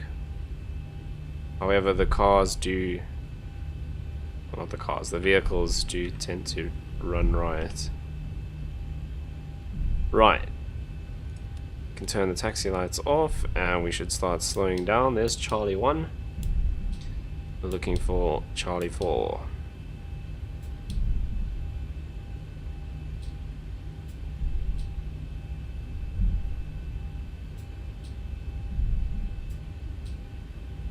Craig, what are you in Bay up to this evening? This glorious Saturday evening.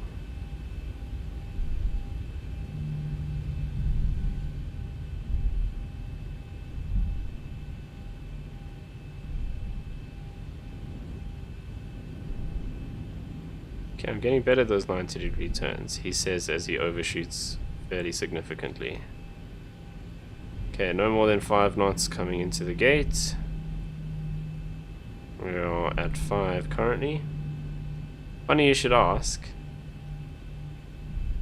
Do I even want to know?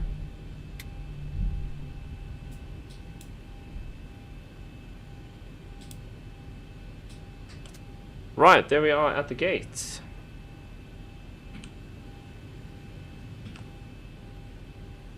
Right, we can now shut down. So let's go through. Parking brake is set. APU bleed we can turn on so we have some air. APU generator is already on. Let's put that on the bus. Fasten seatbelt sign will turn off. Oh, it is off. We didn't turn that on. Bad. Very bad. Since we both love planes, we decided to tune in. That's fantastic news. Planes equal life. Okay, so engine start levers to cut off. Transponder, which is this guy. Back to standby. And we'll wait for these to pass through 5% and we'll turn off all of our exterior lights. The most important one being the beacon light. So once the engines drop below 5%, we can turn off the beacon light. That tells all the ground crew that it's safe for them to approach the aircraft, and they'll start opening doors and unpacking bags and stuff like that.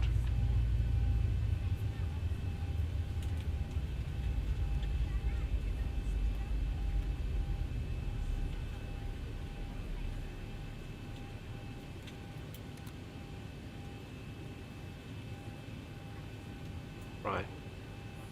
We're pretty close to 5, so let's go and turn that off. We can turn off all the fuel pumps except left aft, or one aft I guess. Right, window heats, those can all come off now. Anti-ice is already off. All of these guys can turn off. Left and right resoak fans. We'll leave our air conditioning running because we're doing a return.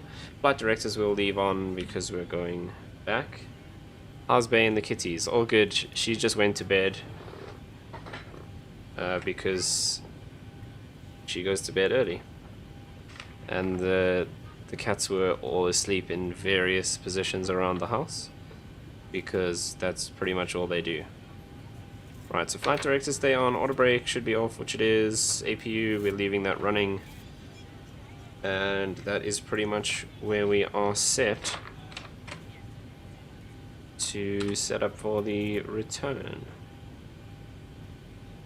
Okay, so Jason, we made it with 10 minutes, or actually 11 minutes, for all of our passengers to get off the aircraft. So we did fine in terms of time.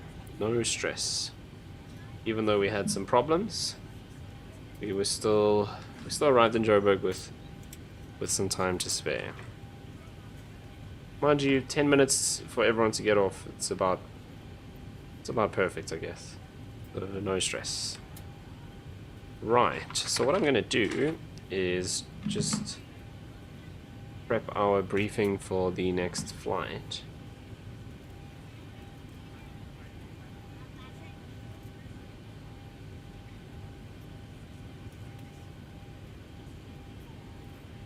Okay, so we're going to go back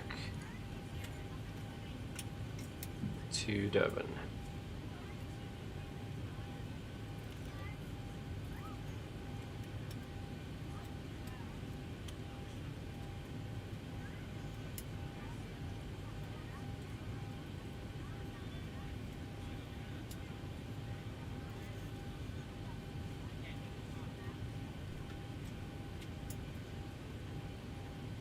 Okay, let me just find that one that's at a decent time.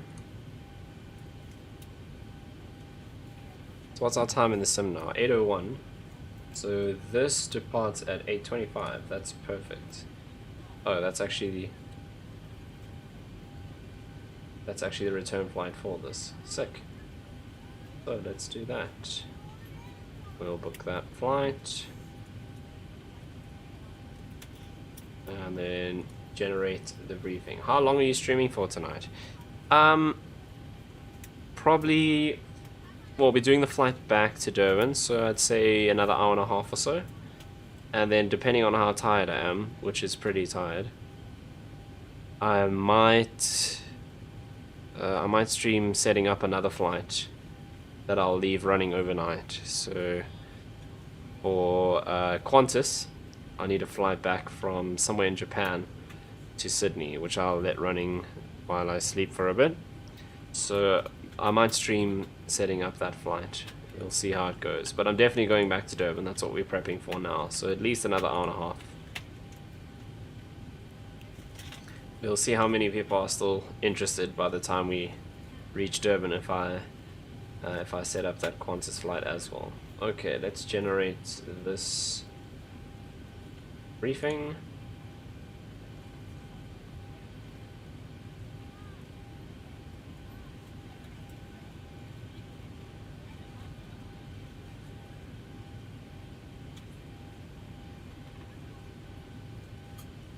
Gonna set up on the TV. See, Mom, I'm on TV for the second time in the same night. Craig, we almost crashed earlier. Okay, we didn't almost crash. We just had a pressurization issue, which we solved pretty swiftly. So you can have faith in me as a pilot. I knew exactly how to sort the issue out. Didn't hesitate. We got down to 20,000 feet. As the aircraft was repressurizing, and everyone lived. So don't be dramatic, Jason. It's okay. Everything is fine. Right, let's start setting up for our next flight.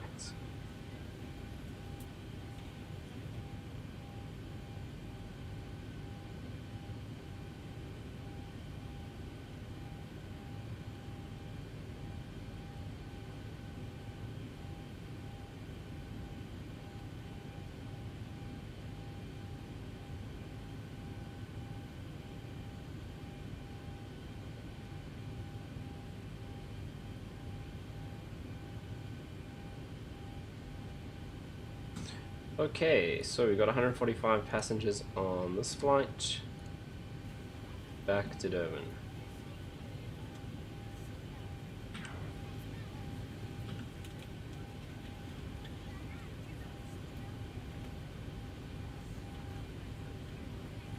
Okay, I think we're gonna have to take on some fuel for this flight, so we might have to switch over from the APU to ground power.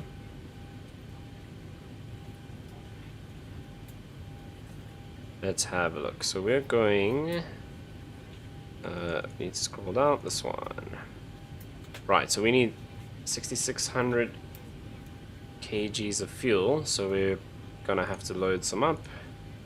Because look at that, landing rating, excellent. I didn't even know... Approach rating, good. Only got 3 stars for approach. I didn't even know this existed. I've seen the approach one, but what is wrong with my approach? Whatever, man. Okay, so we need to take on some fuel. So let's switch over to ground power. And shut down the APU for now. We'll let that power down and then we can fuel our aircraft.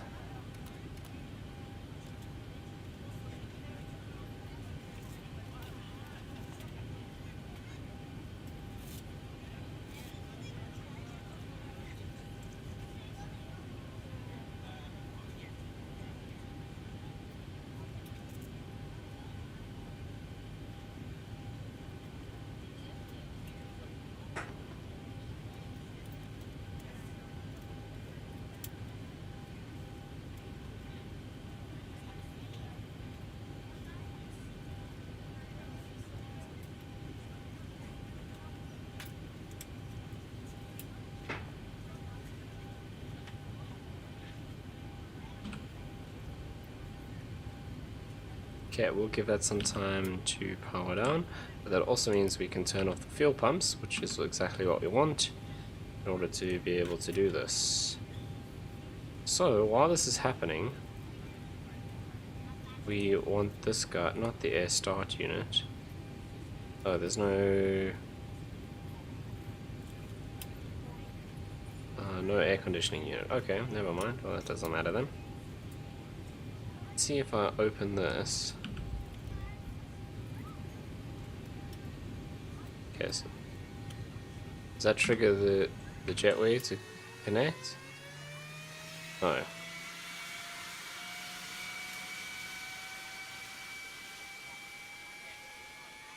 No, it does not.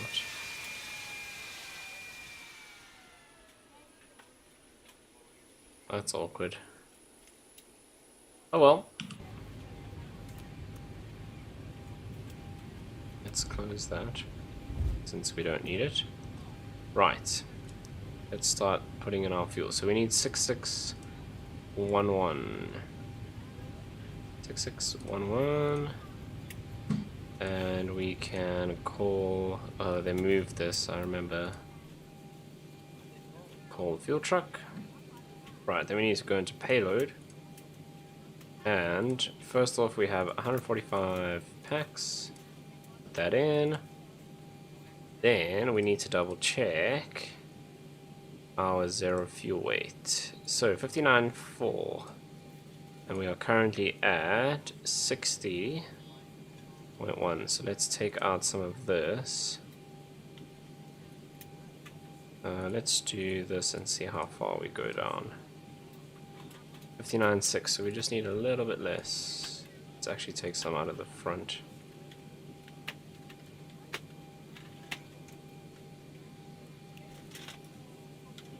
$59.4, perfect. So once our fuel is on board, we are sorted. Okay, new passengers are boarding, and we are set to depart in 22 minutes. Let's start going through the checklist.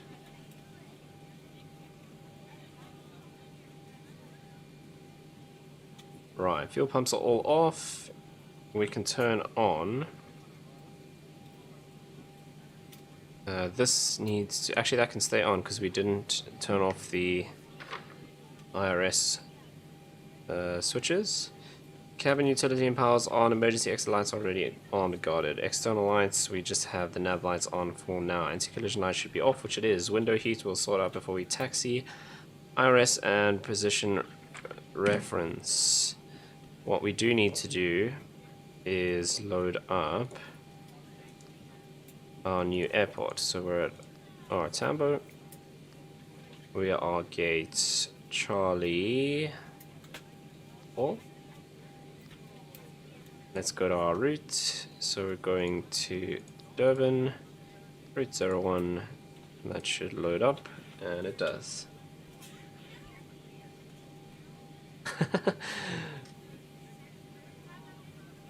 Good to see you guys having your own discussion in the chat and not learning about starting up and prepping the 737-800NG.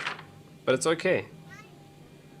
That's why I do these things, so that you can chat on Facebook. Because we all know we can't chat on WhatsApp anymore because they steal your information. So now we have to do it in the YouTube live chat because Google wouldn't do anything like that. Right. Okay, we've put in the position. Let's sort out the rest of our performance. So, zero fuel weight we can put in. Reserves will be 1.1. Cost index is always 5. I don't even need to look, but I do need to check our cruising altitude. It's probably 310.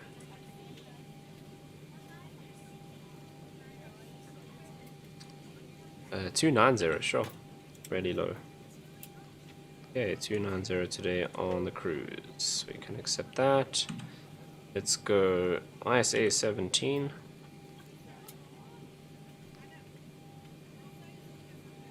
And let's get our top climb winds. 280.25. 280 at 25 knots. We'll put that in. We'll do 55 degrees takeoff. Takeoff flaps 5. Okay, so that is... Are we still taking on fuel? No. Okay, so that means we need to go back and make that a bit lower. So let's do 45. Cool. That's enough. Trim 5.5 once again. Let's set that. Oh my word, those are long comments.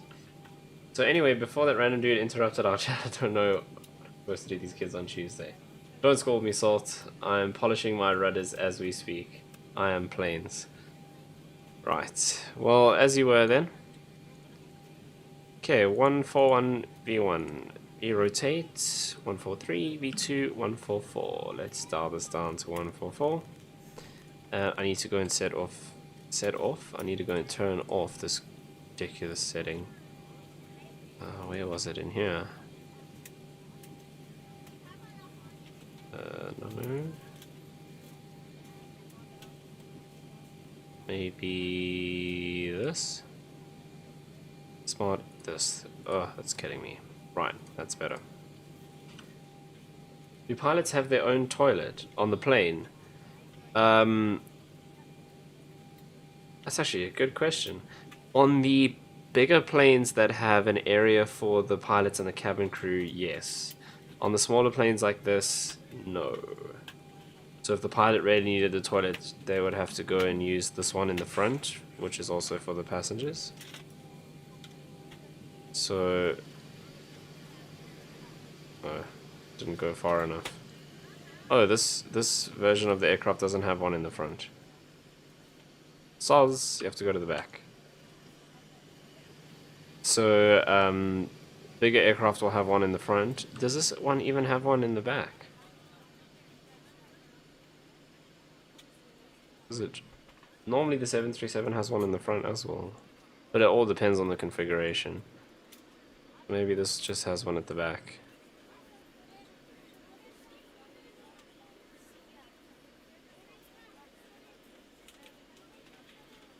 Oh, do we have two at the back? Okay, that's why. So they've got both at the back instead of one in the front and one at the back. So, but yeah, if you're on like a 747 or something, they've got a separate little section where the crew and the pilots can sleep. And I believe, once again, also depends on the configuration. I believe there's also a toilet next to that section. Yeah, but I mean... Yeah, fair enough. That's true.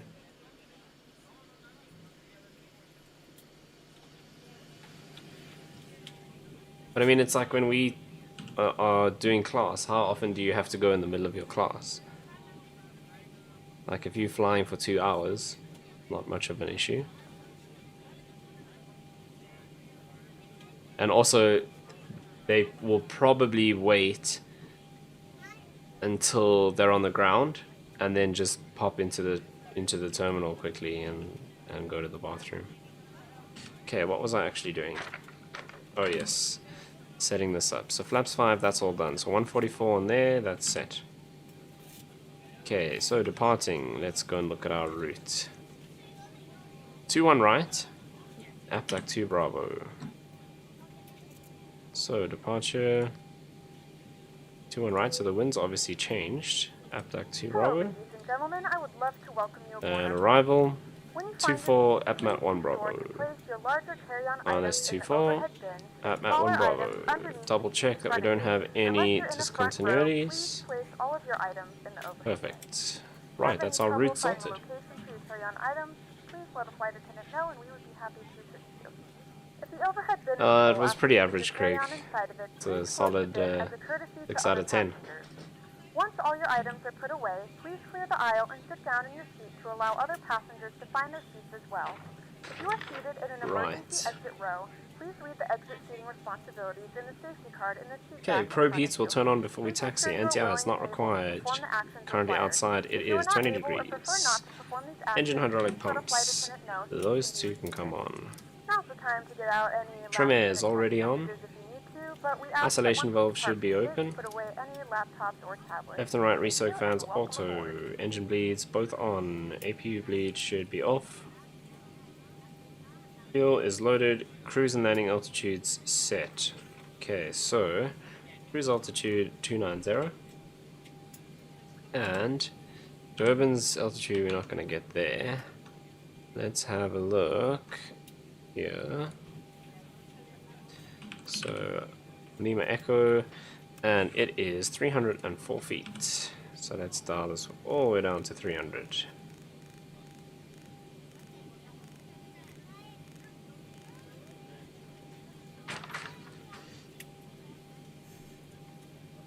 Right.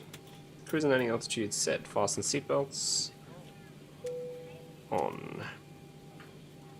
Okay, route is all set up. So is the rest of the FMC altimeter. Let's get our weather. 122.0. Foxtrot, Alpha, Oscar, Romeo, airport information, Golf, 2000. Information Zulu, Golf. Weather, wind, 209 at 3, visibility, 10,000, sky clear, temperature, 2.16, QNH, 1016. 1016. Contact, you have information, Golf. And we have information Golf. 1016 set. Okay, APU bleed is off. Let's turn on our fuel pumps for the tanks that have fuel. Do we have in the center? No, so it's just those 4 that come on. We can go ahead and start the APU.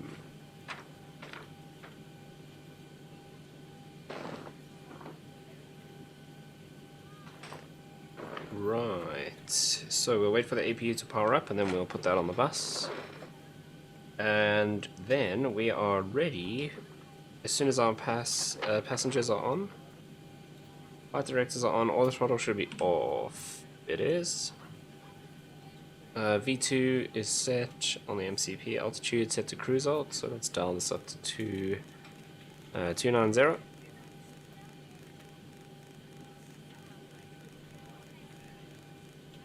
Like so. Okay, fuel flow reset. And down to used. Minimums should be set to radio, so let's flip that across. Landing gear lever down. Speed brake lever should be down as well. And flaps should be up. Engine slot levers cut off. Parking brake should be set. Yaw dampers should be on. And now we are just waiting for the passengers. Once again, to everyone watching, thank you so much for tuning in and spending your Saturday night watching me fly a virtual plane. Just don't do that. Thank you. Right, how far are our passengers from being all boarded? We're still boarding. 7 Let us minutes to know if you go. need anything. Okay, so what I'm going to do is I'm quickly going to take a break, go get some more water, and I'll be back in about 5 minutes, which means our passengers should be just about ready. And then we'll be ready to go back to Durban. Before I do go, let me just change all of this so I don't forget.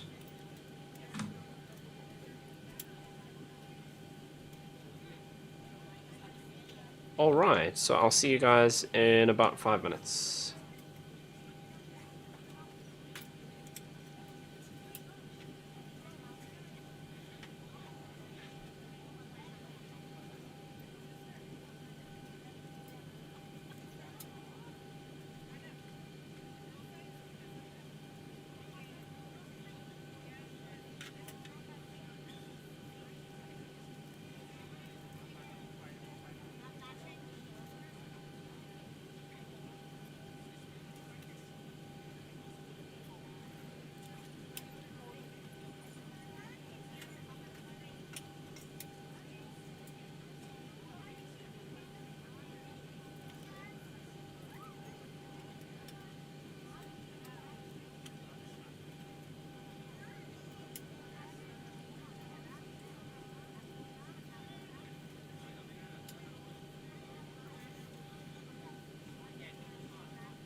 We are ready to go when you are.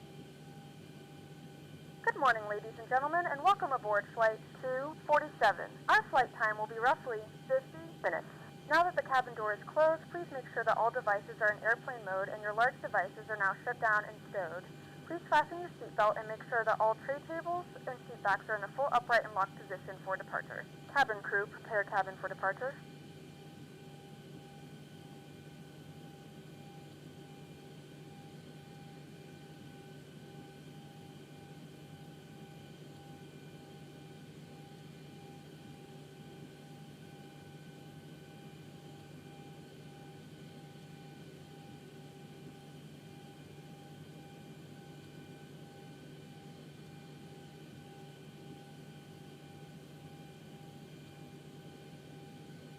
So I am back.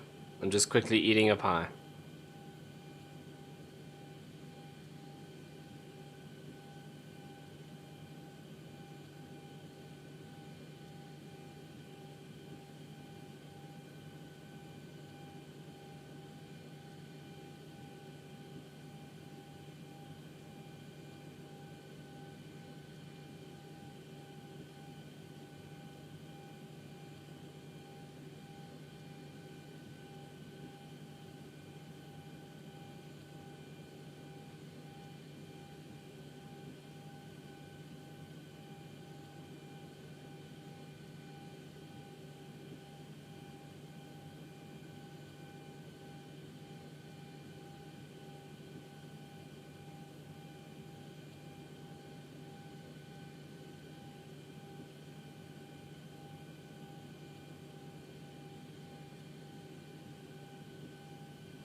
Alright.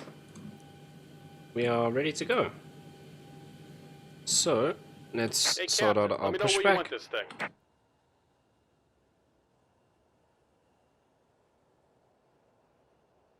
Great news, Captain. Your tow's coming. Like so, and we'll wait for the tug to arrive.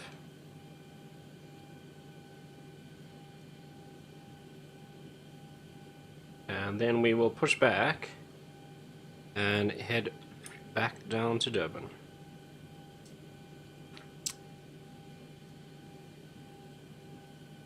My camera's still got to charge a little bit more, so I'll keep checking it and I'll put it back on when it's got a bit more battery.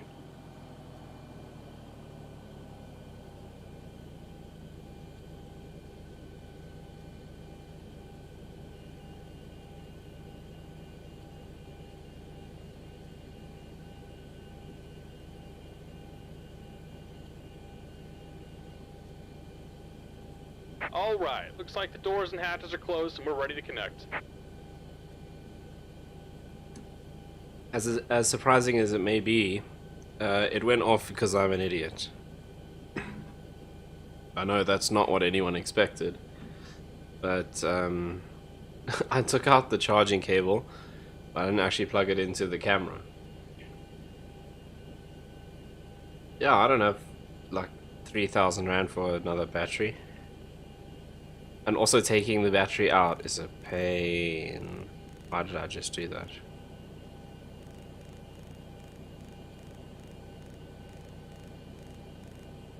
But yeah, so it would have been fine if I just plugged in the charging cable instead of just taking it out and putting it on the desk. Go and kill the parking brake when you're ready to go. I plugged in the cable Here comes the to pushback. connect it to the Light 'em up. PC, but not the charger.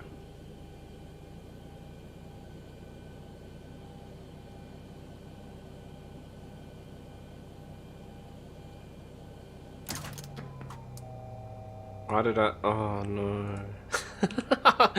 I'm tired. I shouldn't have done a return leg. I forgot to connect the APU. Gentlemen, please direct your complete attention Oh well. to the flight attendants as they A little bit demonstrate awkward. the safety features of our aircraft. You will notice a light illuminated Oops. above your seat. When this light is illuminated, please fasten your seatbelts low and tight across your lap. To fasten, insert the metal fittings into one another. Right, tighten let's by start the pulling on loose end of the engines. strap. So To we'll release do your this seatbelt, guy lift the upper first. portion of the buckle. We suggest that you Let's keep bring your this seatbelt page fastened back throughout up. the flight as you may experience unexpected turbulence. So what There are happens when several you're tired? You emergency make exits stupid on this mistakes. aircraft. Please take a few moments now to locate your nearest exit. In some Okay, cases, these your nearest guys exit need may to be turn behind off. you. If we need to evacuate the aircraft, floor level lighting And will it needs guide to be you towards open. the exit. In the event of a decompression, an oxygen mask will drop in front No, of that you. guy needs to To come start the flow on. of That's oxygen, fine. pull Right. the mask towards you. Place it firmly over your nose and mouth, secure the elastic band behind your head, tighten the straps if necessary, and breathe normally. Although the bag does not inflate, oxygen is flowing to the mask. If you're traveling with a child Okay, or so someone who looking for requires 25 on the assistance, N2. secure your mask on first Let's and then try and release others. concentrate and do this Keep your properly. mask on until a member of the crew advises you it is safe to remove it. In the Okay, unlikely 24, event of a water landing, a life vest is 25. located in a pouch under your seat or between the Introduce the armrests. fuel. When instructed to do so, And open the let the plastic engine pouch power and release the vest.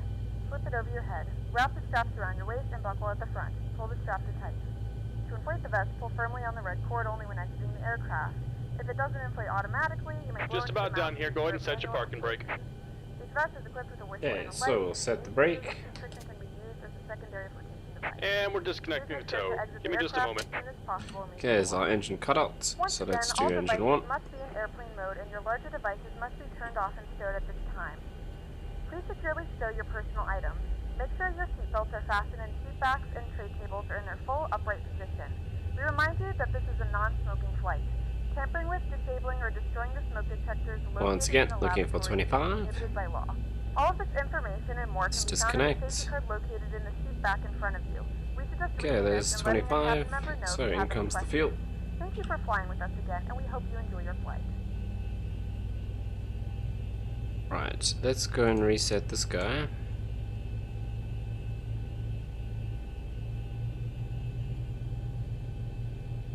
And we're disconnected. Signal and pin on the left. Take it easy and have a safe flight.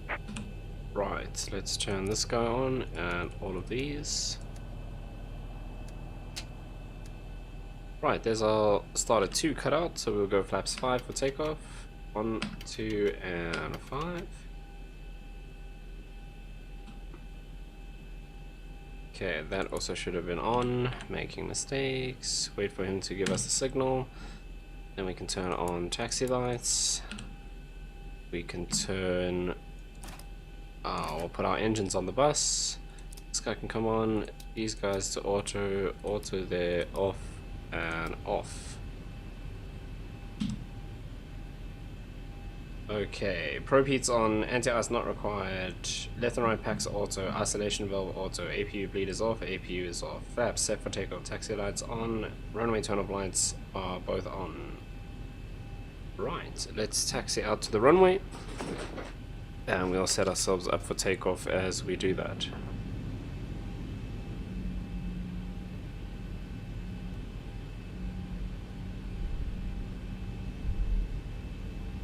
Mind you, we've got quite a way to go, all the way down to runway 21. So we'll do our takeoff prep once we're on the taxiway.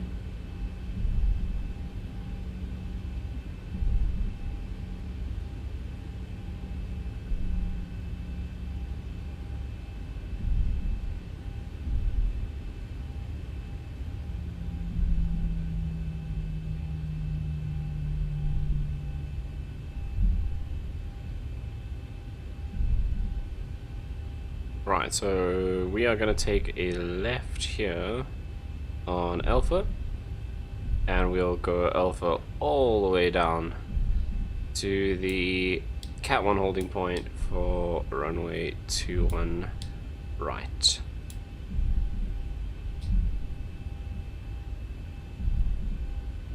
Okay, so under 10 knots for the 90-degree turn.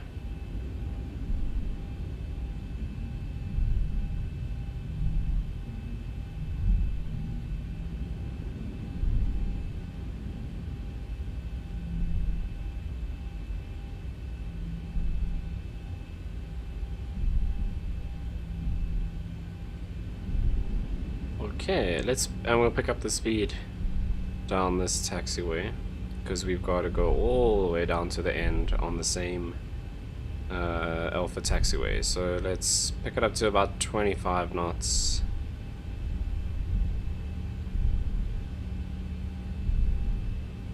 So that it doesn't take too long.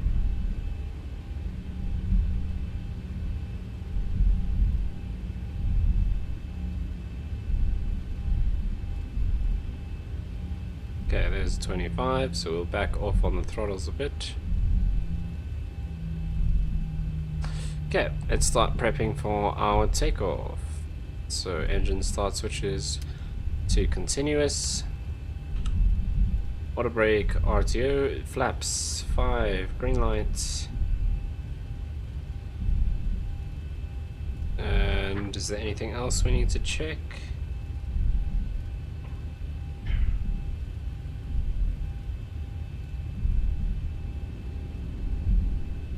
Auto brake, RTO, runway turn off lights we'll sort out when we enter the runway. Same with TCAS and landing lights and strobes. Right, so we're good to go for now. Let's just keep our speed up, make our way all the way down to 2-1 right.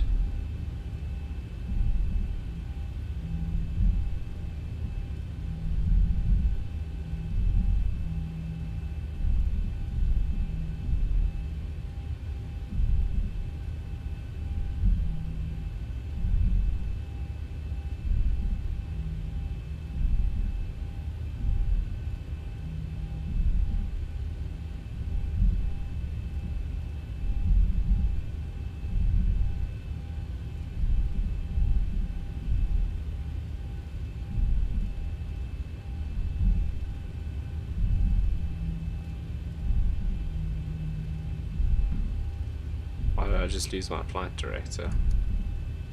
Anyway, those can come on and we'll do this, then we should get it back. It's interesting. Mind you, our modes are still armed, not actually active, so that's probably why.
Okay, coming up to the end of the runway.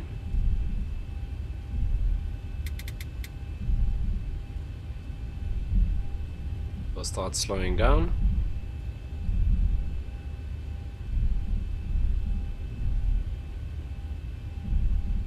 We want to be about 12 knots in this turn. It's not quite 90 degrees. So yeah, around about 12 knots.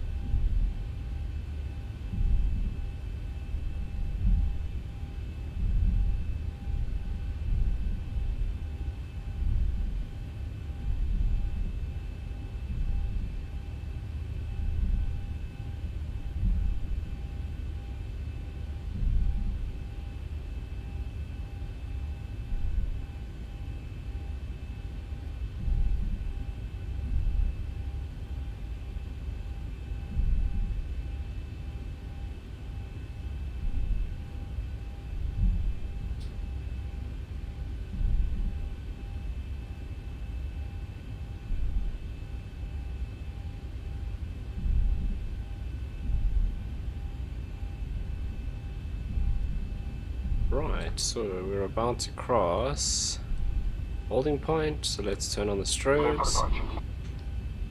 Let's turn on the landing lights. Been clear for departure. Enjoy the flight. We'll come down here and turn on the TCAS.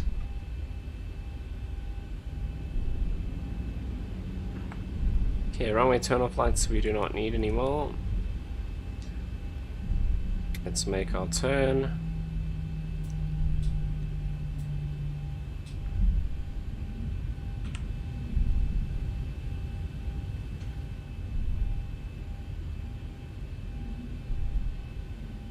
Tiny bit late on that one. Okay, so start the chrono. Throttle's 40%. And we'll go Togo. Let's just update this a little bit.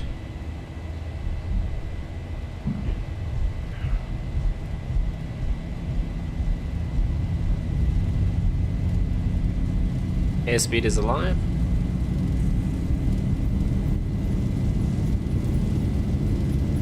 knots.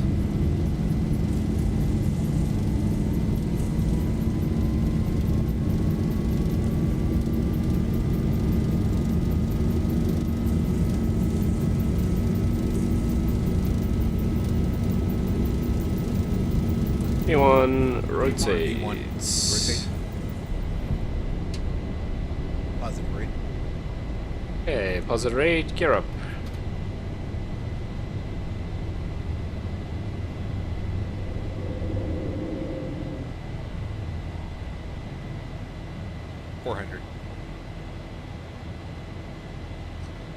Okay, so once again we're going to do some more hand flying.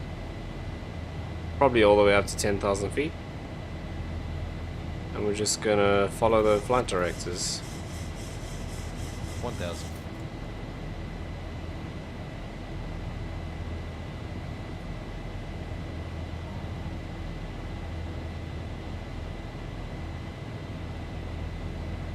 Okay, so as we start bringing the speed up, we'll start bringing in the flaps.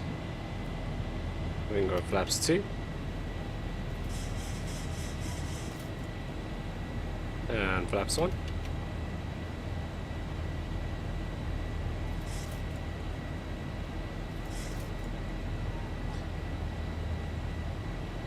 And flaps up. We can also lock the gear.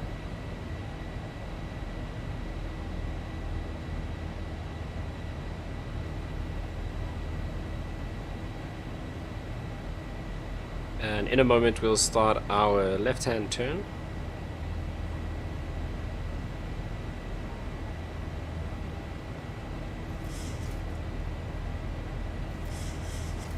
Other thing I can do is turn off the taxi lights. This can come back to off. These can both go to auto. And let's start our left-hand turn.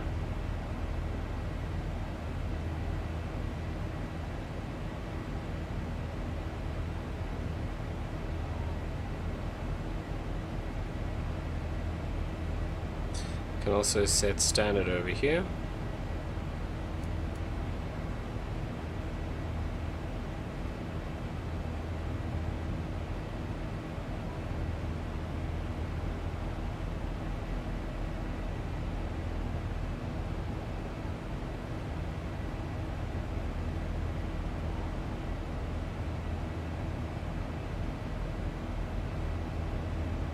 Alright, there's 10,000 feet, so landing lights can come off.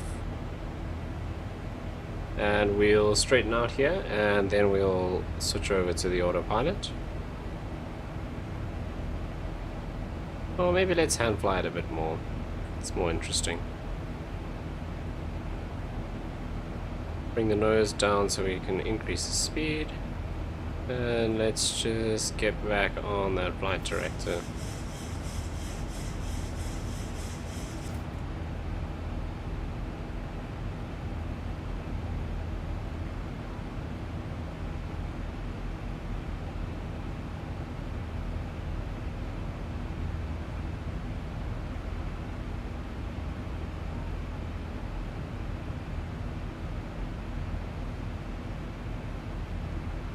Okay, a bit of a crosswind, 10 knots.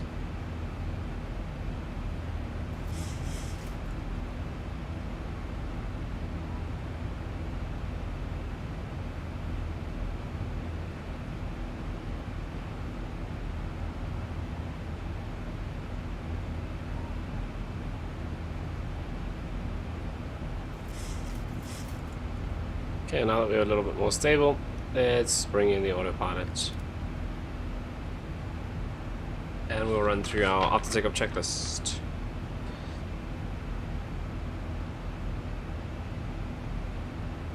Okay, so flaps up. Water breakers off, gear up and off. Landing lights off, altimeter set standard. This aircraft is equipped with onboard Wi-Fi. If you wish to connect to the Wi-Fi, you'll be directed to a page via a small fee for internet access. We do offer complimentary in-flight TV thanks to our partners. Connect to the Wi-Fi and you'll be able to access our wide range of free live TV and paid movies library. Alright, there we go. Powering out of Joburg for Durban International.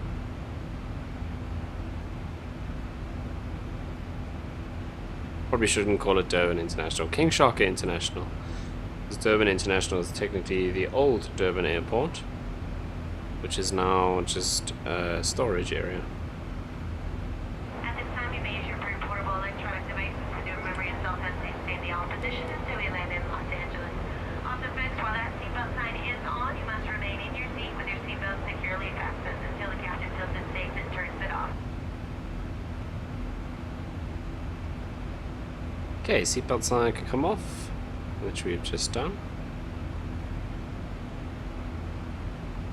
And we can put the music back on.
Okay, let's keep an eye on our cabin pressure.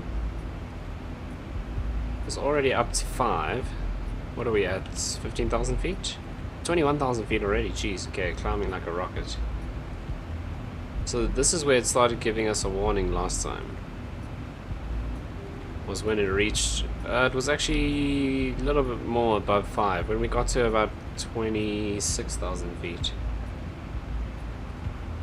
So I'm hoping it was just an issue with the calculations because this had reset itself down to 8,000 feet. So hopefully that was the case and now it's actually going to be alright on this flight. We are coming just up above 5,000 now. So we'll keep an eye on it.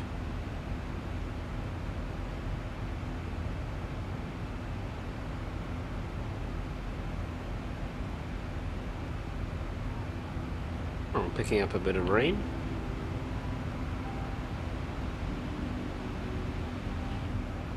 I guess this would be more like just moisture from the clouds rather than actual rain.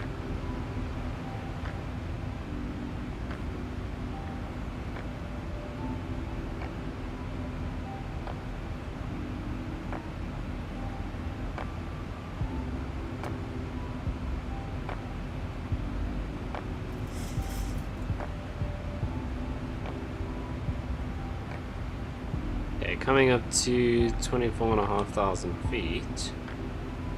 Pressure, it is coming up quite high.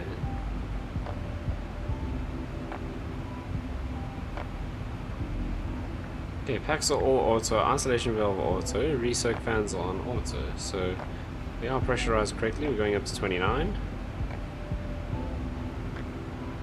Mind you, maybe it just feels high because we're only going up to 29,000 feet. We're not going up to all the way. We're not going all the way up to like 38. So it feels a little bit higher than normal because we can go all the way up to 8,000 feet at 29,000 rather than 8,000 feet cabin altitude at 38,000 feet. So maybe it's alright.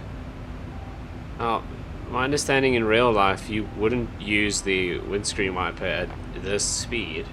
I think it's only below 250 knots that you can use the windscreen wiper, but in reality you wouldn't have water sitting on the aircraft like this at this speed anyway.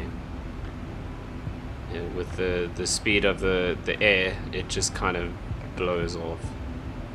I'm just going to turn this off anyway. It can get full of water. We're not looking out the window. We are IFR at the moment anyway. Okay, there's 26,000 feet. We're at 6,000 cabin altitude. No altitude warning, so that's fine.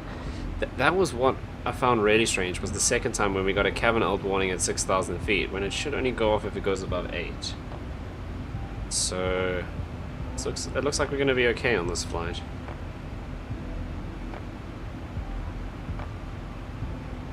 Coming up now to our cruise altitude of 25,000. 29,000, sorry.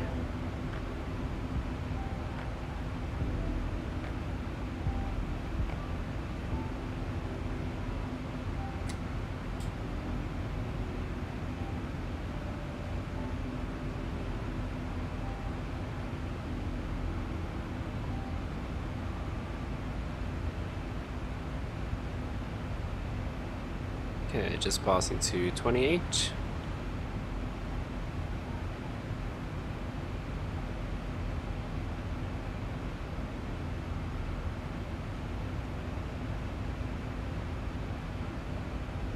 Thousand to go.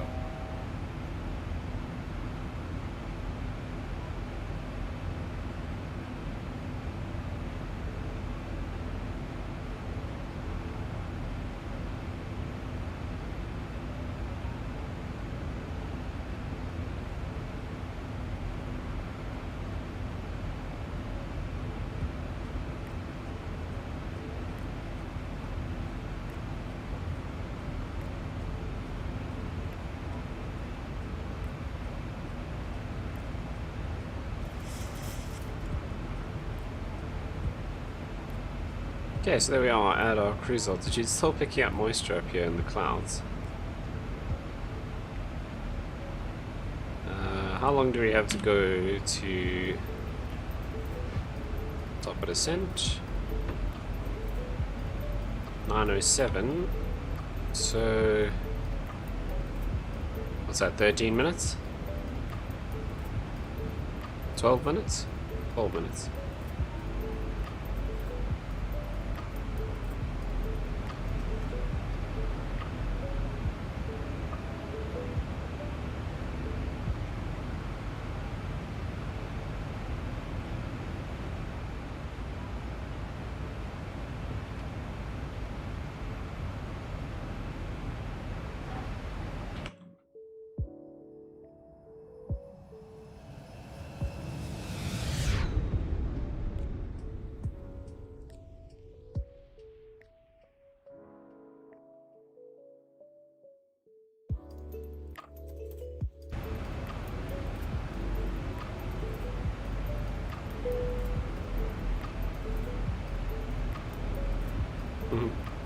Only 12 minutes in the cruise on this short flight.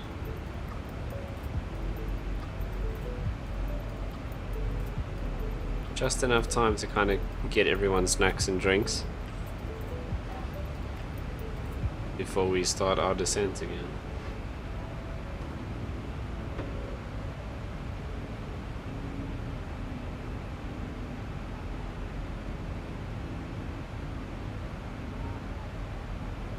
I'm gonna double check the weather in Durban and see what we are up against.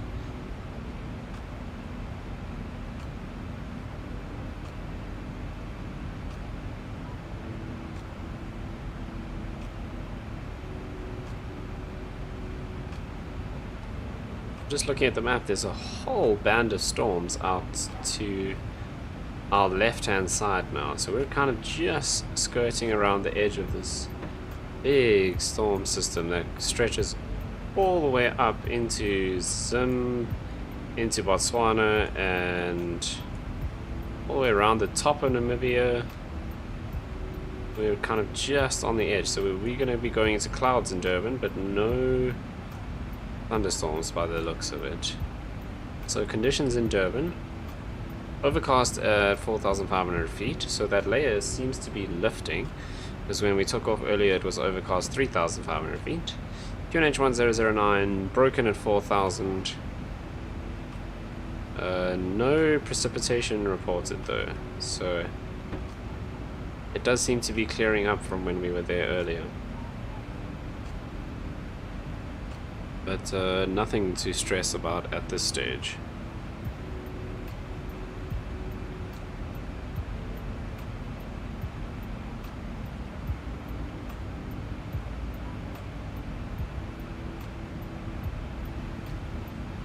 Should actually have this closed.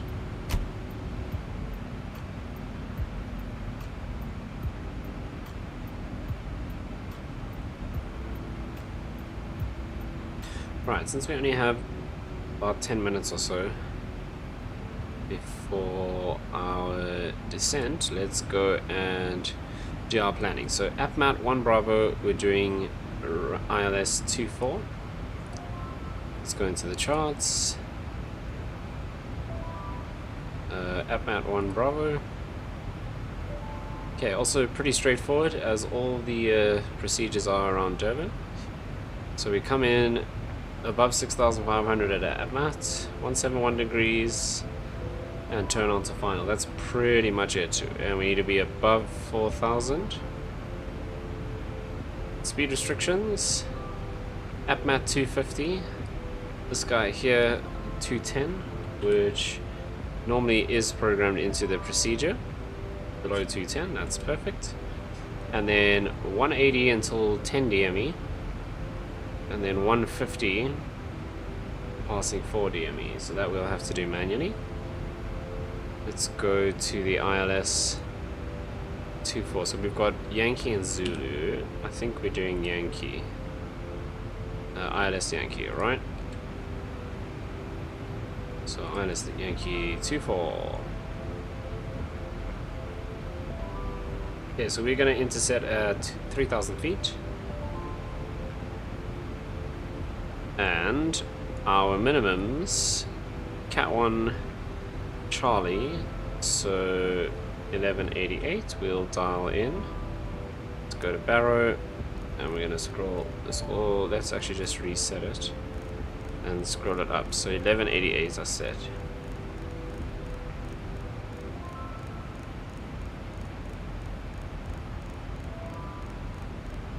Scrolling for days.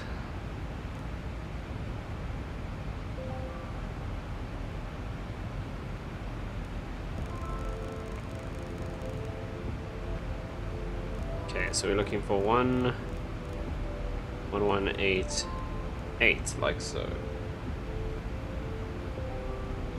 Okay, so that's set.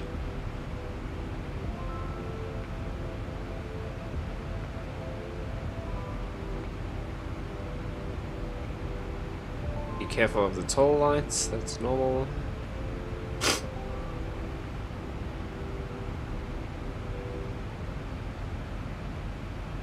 Okay, missed approach 3,000 feet, which is perfect because that's our intercept altitude as well.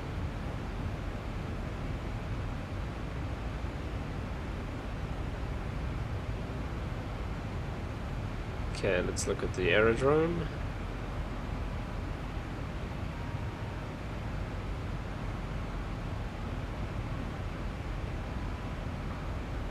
Okay, we are landing runway 24, which is this guy. So most likely we'll exit at Golf, and we'll go Alpha Echo to gate Alpha 8.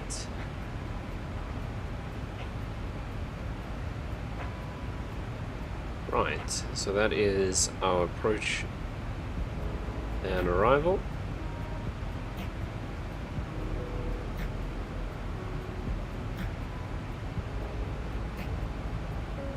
Okay, so we're gonna have to keep an eye on these.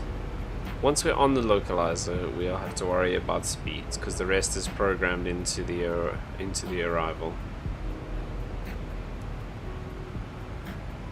Right, about 5 minutes on top of descent now.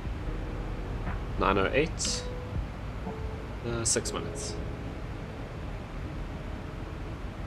Still picking up moisture up here, which is interesting.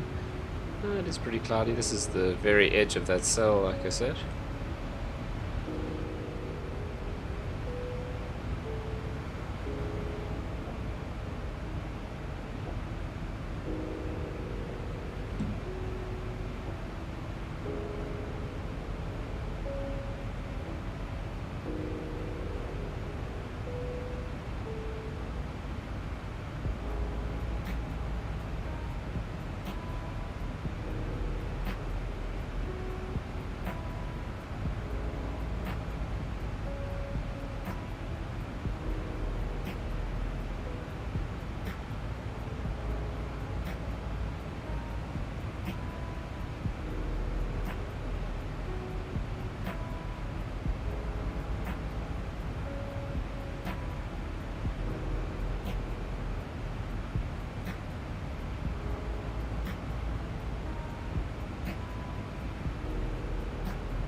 And I'm back.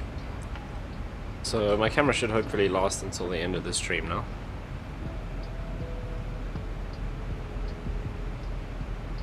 Right, so 3 minutes or so till our top of descent.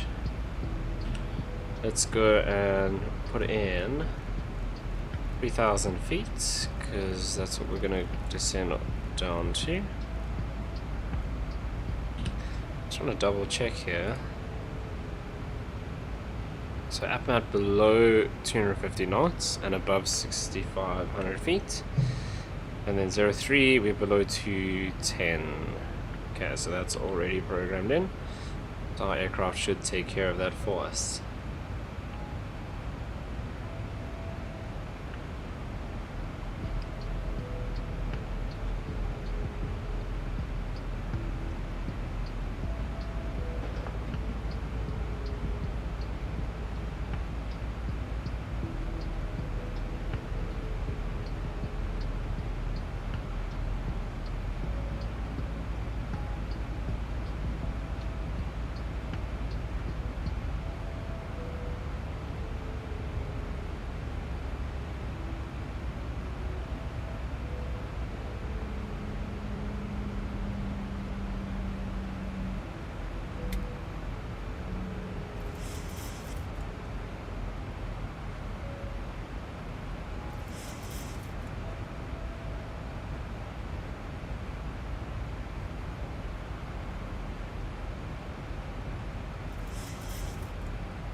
Okay, so there we start our descent.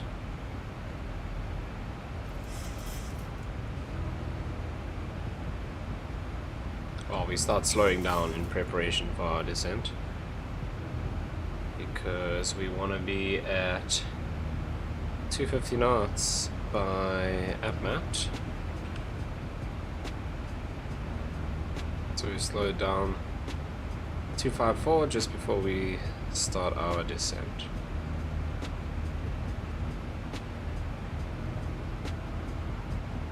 So we're at the top of descent already, only 25 minutes since we took off.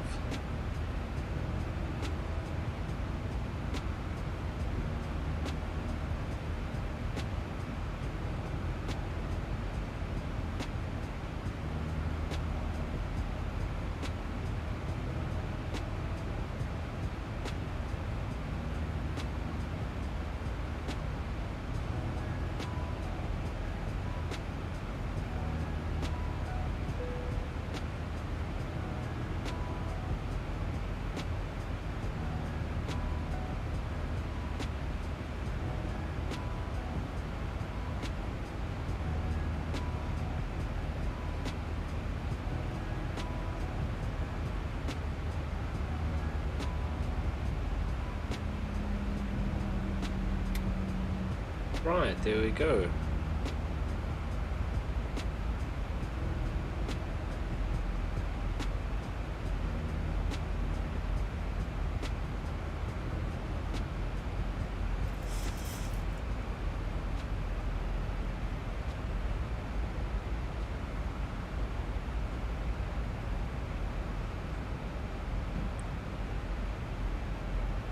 Yeah, it feels like it's more cloudy around here than it was earlier. Well, the clouds are just higher, I guess. We saw that with the ceiling.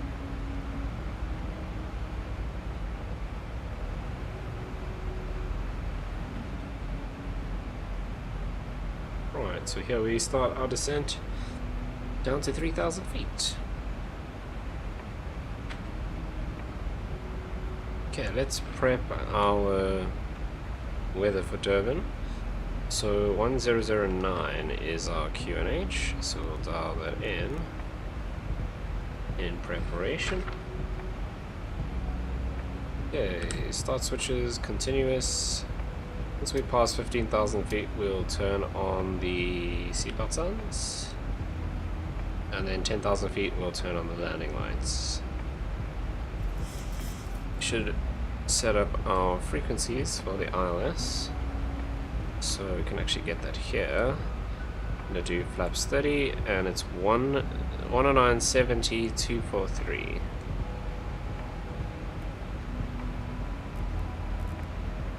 $109.70. Do that on both sides.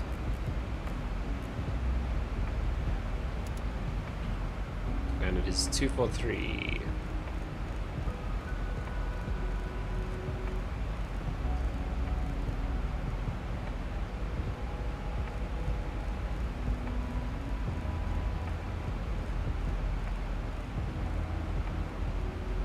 Right, so that is set. Auto brakes level 2. And we can actually just go ahead and arm the spoilers now as well.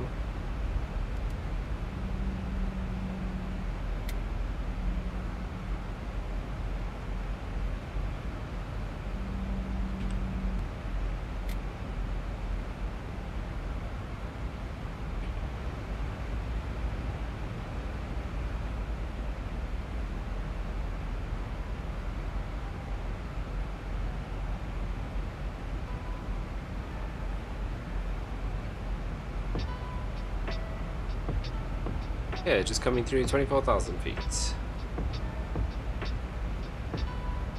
Speed brakes are armed. Auto brakes are armed level 2.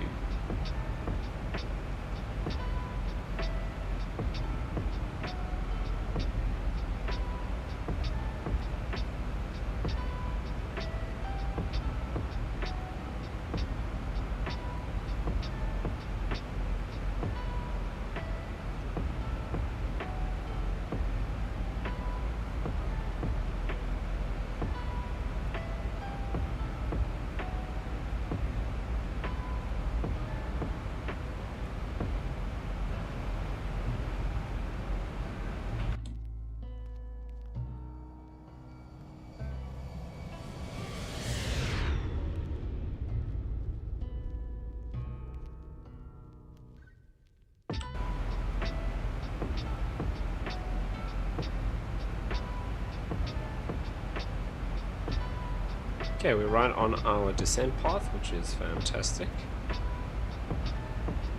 1650 feet per minute. All looking good at the moment.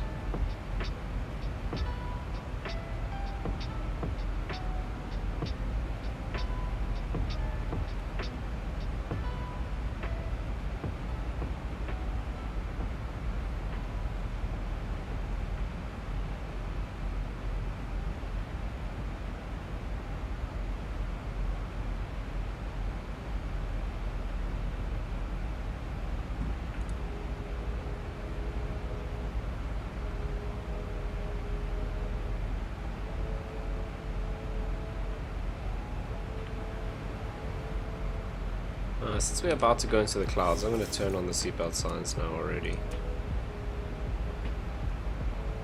In case we have any rough air inside the clouds.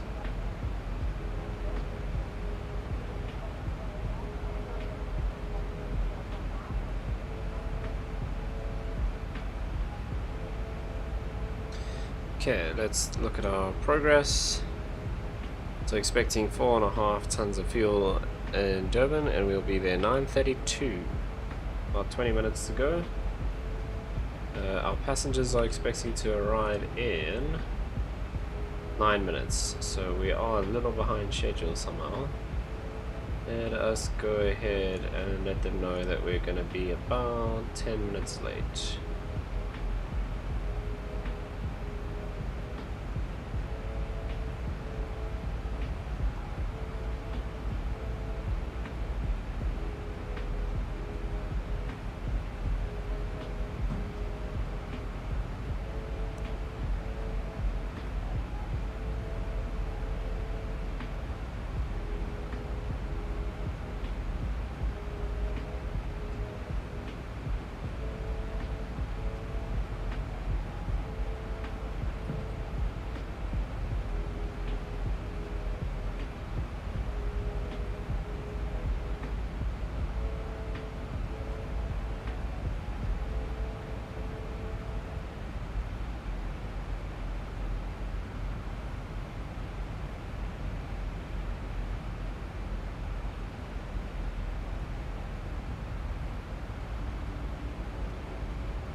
Coming up to 16,500 feet.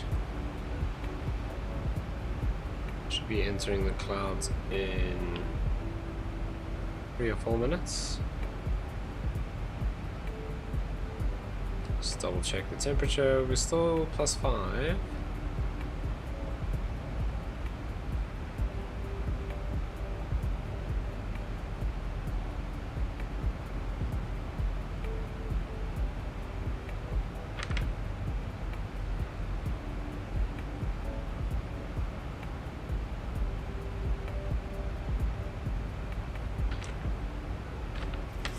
I don't think we need anti-ice even going into these clouds here. We're still 5 degrees above freezing.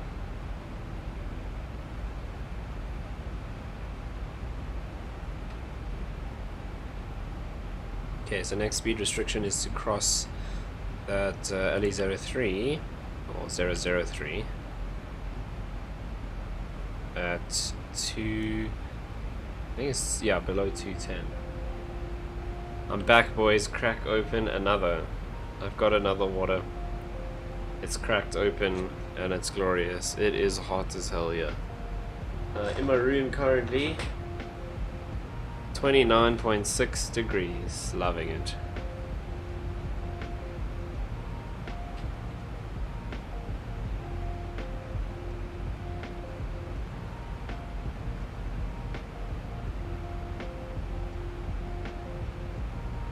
But we are making our approach into Durban. Just passing 14,000 feet. Down to 3,000.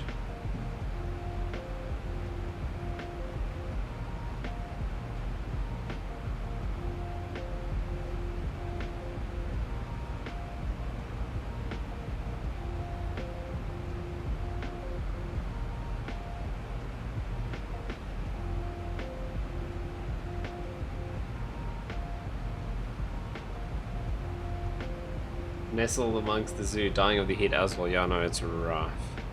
That's the only thing about the cats as well, is they always want to sleep on you. And they're like little fireballs.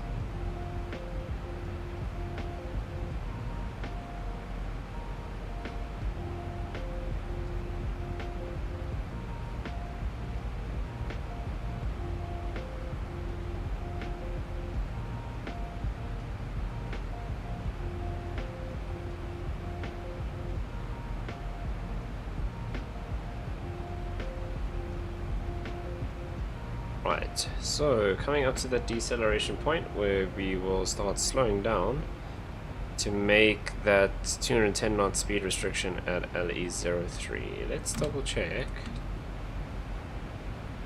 So it's just localize it to 10 DME 180 and then 4 DME 150 or as cleared by ATC. Not sure what we're going to do. We'll probably be slower than 150 because our approach speed is probably about 148. Approach speed is 147. So yeah, we're going to be slower than 150 at 4 DME most likely. Mind you, if our approach speed is 147, at 4 DME we can be doing 150. And then we'll just slow down in that last few nautical miles. Right, coming up to 10,000 and we'll switch on the landing lights.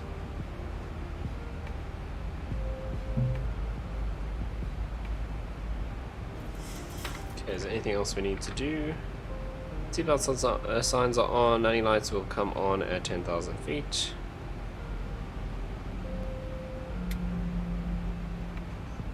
And flaps will do on schedule as we get closer and as we start slowing down. We have begun our final descent into your destination. Flight attendants will be passing through the cabin to collect any trash one final time. Please ensure tray tables are stowed and seats are in the full upright position. Please also store any carry-on items either in the seat back pocket There's or a under random the little seat spider cushion. just Please complete all Wi-Fi related tasks. descending from Stow any my larger microphone electronics. stand.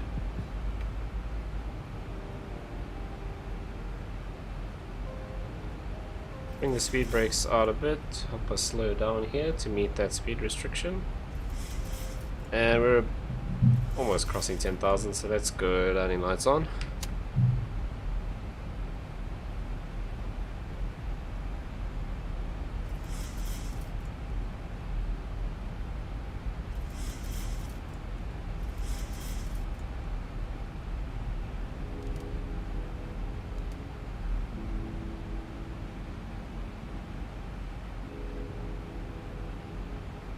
Right, so there we are, 210 knots, just about. Landing lights are on. Engine start switches are continuous.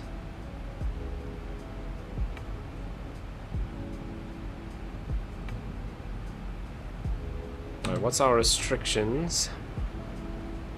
So above 6,500, above 6,500, 6,100, 4,000. So we're making those restrictions pretty easily. No worries there. We're a little bit fast again. Let's give it some more speed brakes.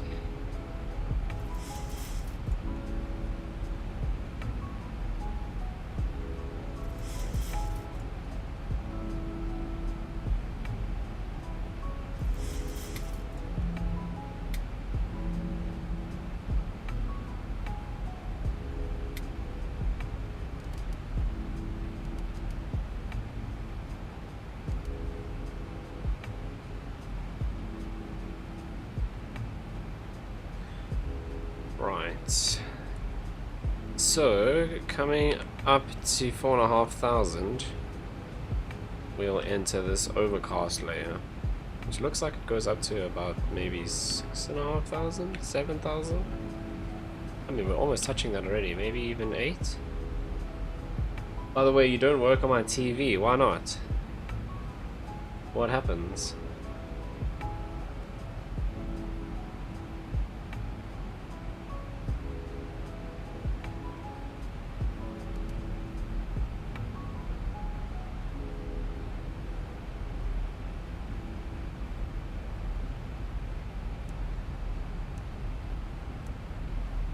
Right. Did we dial in our ILS frequency? Yeah, we did. 109.70, and our courses are there as well. And we'll wait for the localizer to come alive before we arm the approach.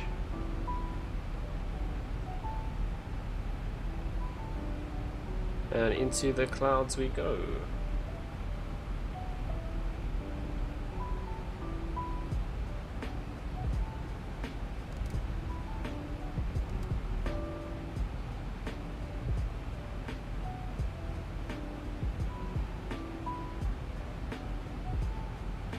Okay, so looking for that little purple dot to appear down there, and another one to appear. It'll probably appear up here somewhere, and this one will probably be off to the, or it will be off to the left somewhere, and that'll tell us that our glide slope and localizer are alive. The video just distorts and freezes, and the audio works fine. Does it do that with all videos or just mine? 'Cause that's weird.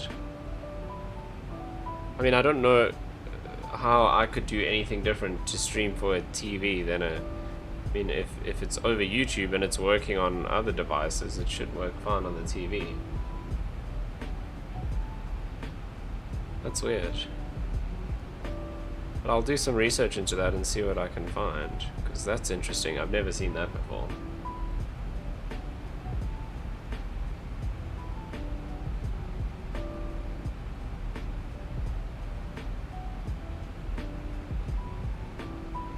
Right. Okay, there's our localizer alive, and there's our glide slope, so let's arm the approach.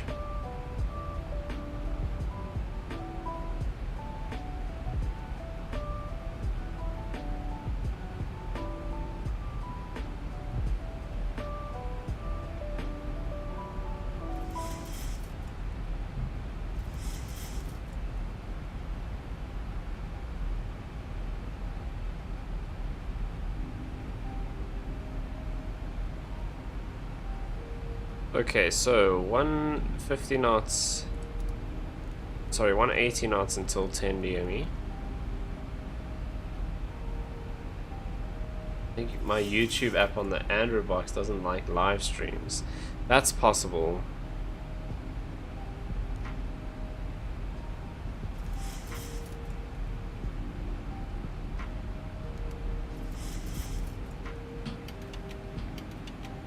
Okay, let's start introducing the flaps.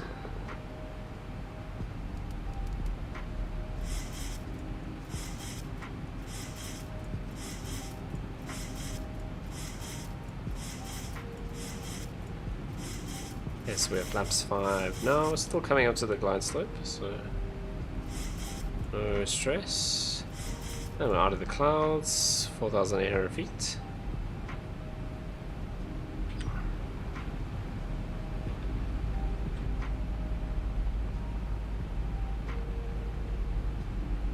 The reason why I always say the altitude when we break out of the clouds is often in real life the controllers will ask pilots when they actually break out of the clouds, so they can get a better idea of the visibility on the approach. So it's good to just mention it, then you remember the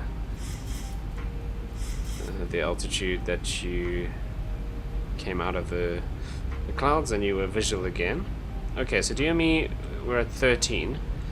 Let's just double check the speed restrictions. So 180 until 10 DME, and then we can start slowing down to 150, and we still need to be at 150 when we pass 4 DME.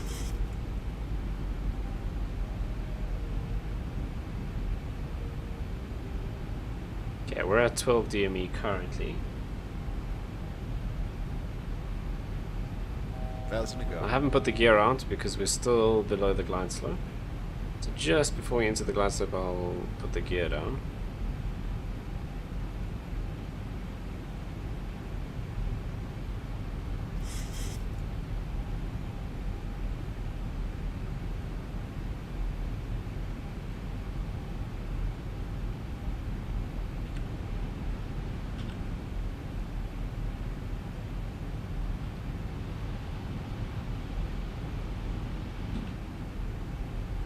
Okay, get on.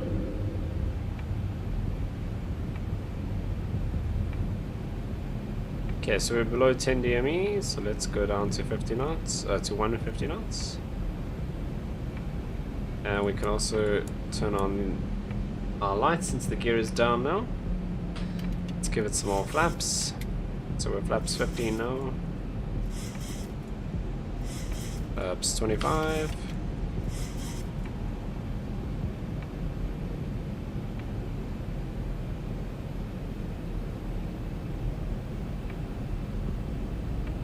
And we'll go flaps 30. We can stay at 150 DME, 150 knots. That's the speed we need to be at 4 DME, but we can actually maintain pretty close to that all the way down, because our final approach speed is 147, so we normally add 5 to that, which would be 153, so I'm not too worried about using 150. What I am going to do is disconnect and we'll take over manual control here.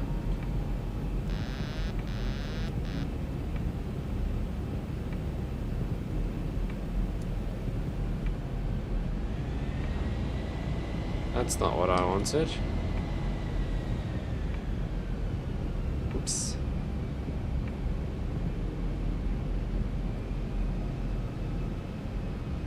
Okay, let's get ourselves back on the glide slope. That's just me not being familiar with my new stick, since it's the first time I'm using it, and I pushed the toga button instead of the auto throttle disconnect. So that's gonna happen a few times until I just get used to all the new buttons and switches, because there are a hell of a lot of them.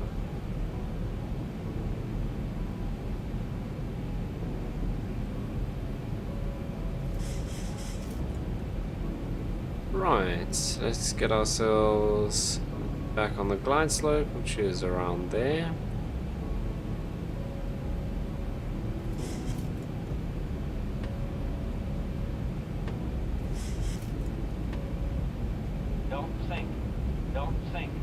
Let's bring in the power.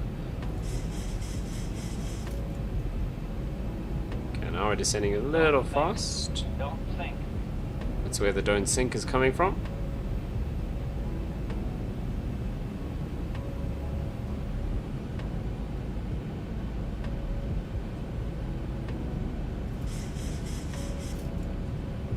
Forgot to turn off the music again, but I don't have hands to do that now. Well, we've lost the glide slope a little bit. Don't sink. Minimums. Continue. We were quite a bit high. Oh, there's a bit of a gust. Okay, let's get ourselves back on the glide slope. So the don't sink warning is just because we're descending a little bit quicker than we should be. But it's just because I want to get back on the glide slope, which is coming up now. Okay, it shouldn't be saying don't sink now, that's a bit weird.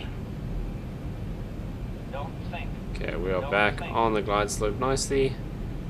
And no issues here.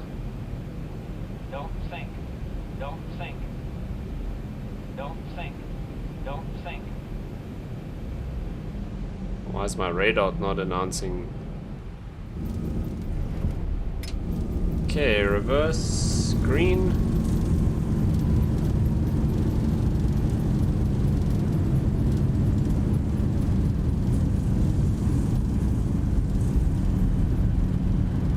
Okay, 80 knots out of reverse. disengage the auto brake, which should disengage automatically when you hit the manual brakes, but for some reason in this aircraft it does not.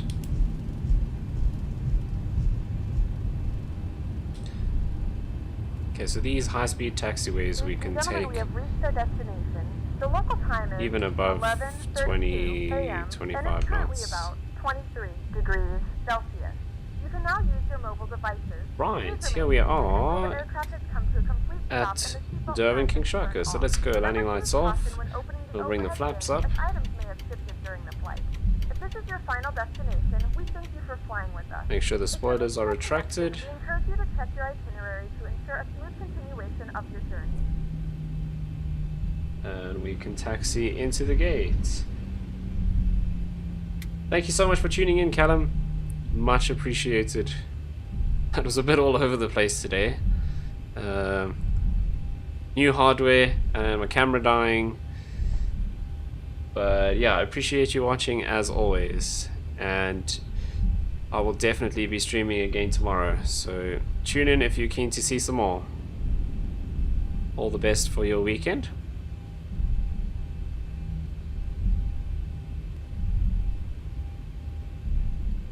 Right, let's quickly start the APU. And we can also set these back to auto. And our strobes should come off as well. Okay, so I said we're going to take gate 8.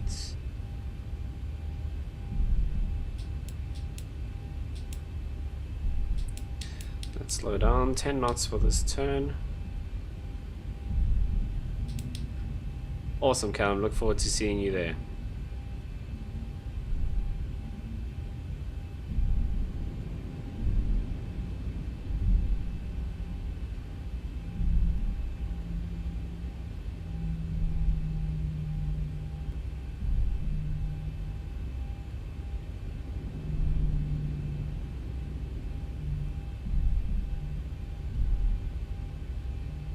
Oh, this wasn't actually the taxiway I wanted to take. I wanted to take the next one, but it's fine.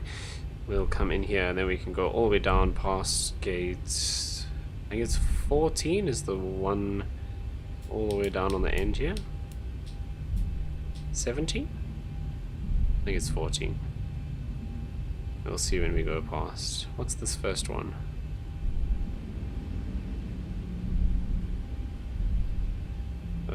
What is that? 16. 16. Okay. So we're going all the way down to gate 8. Now that we're here on the ramp, let's turn off taxi lights and runway turn off lights. Okay, probes can also come off. There's gate 12. And 11.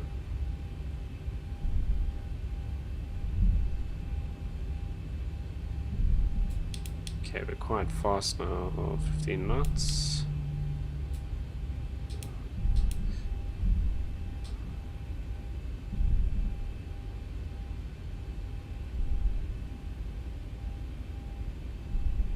Right, here is gate 8. Okay, so we're at 8 knots, which is cool. We don't want to, as we're actually approaching the gate, we want to be down at about 5 knots. We'll do a hard right turn in here. Down to 4 knots, that's cool. Give it a little bit of power, push us into the gauge.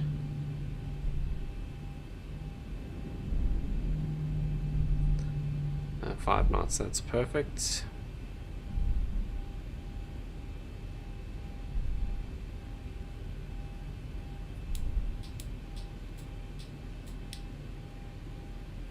And we can stop it there like so. Okay, parking brake is engaged. The APU should be up and stable, so we'll put that on the bus now. We'll take the APU bleed. And that means we can come and shut down the engines. While those are spooling down, let's go through the checklist. Okay, start levers cut off. Transponder standby. Exterior lights we'll set once the engine's power down. Fuel pumps We can now turn all off except for this one, which is running the APU.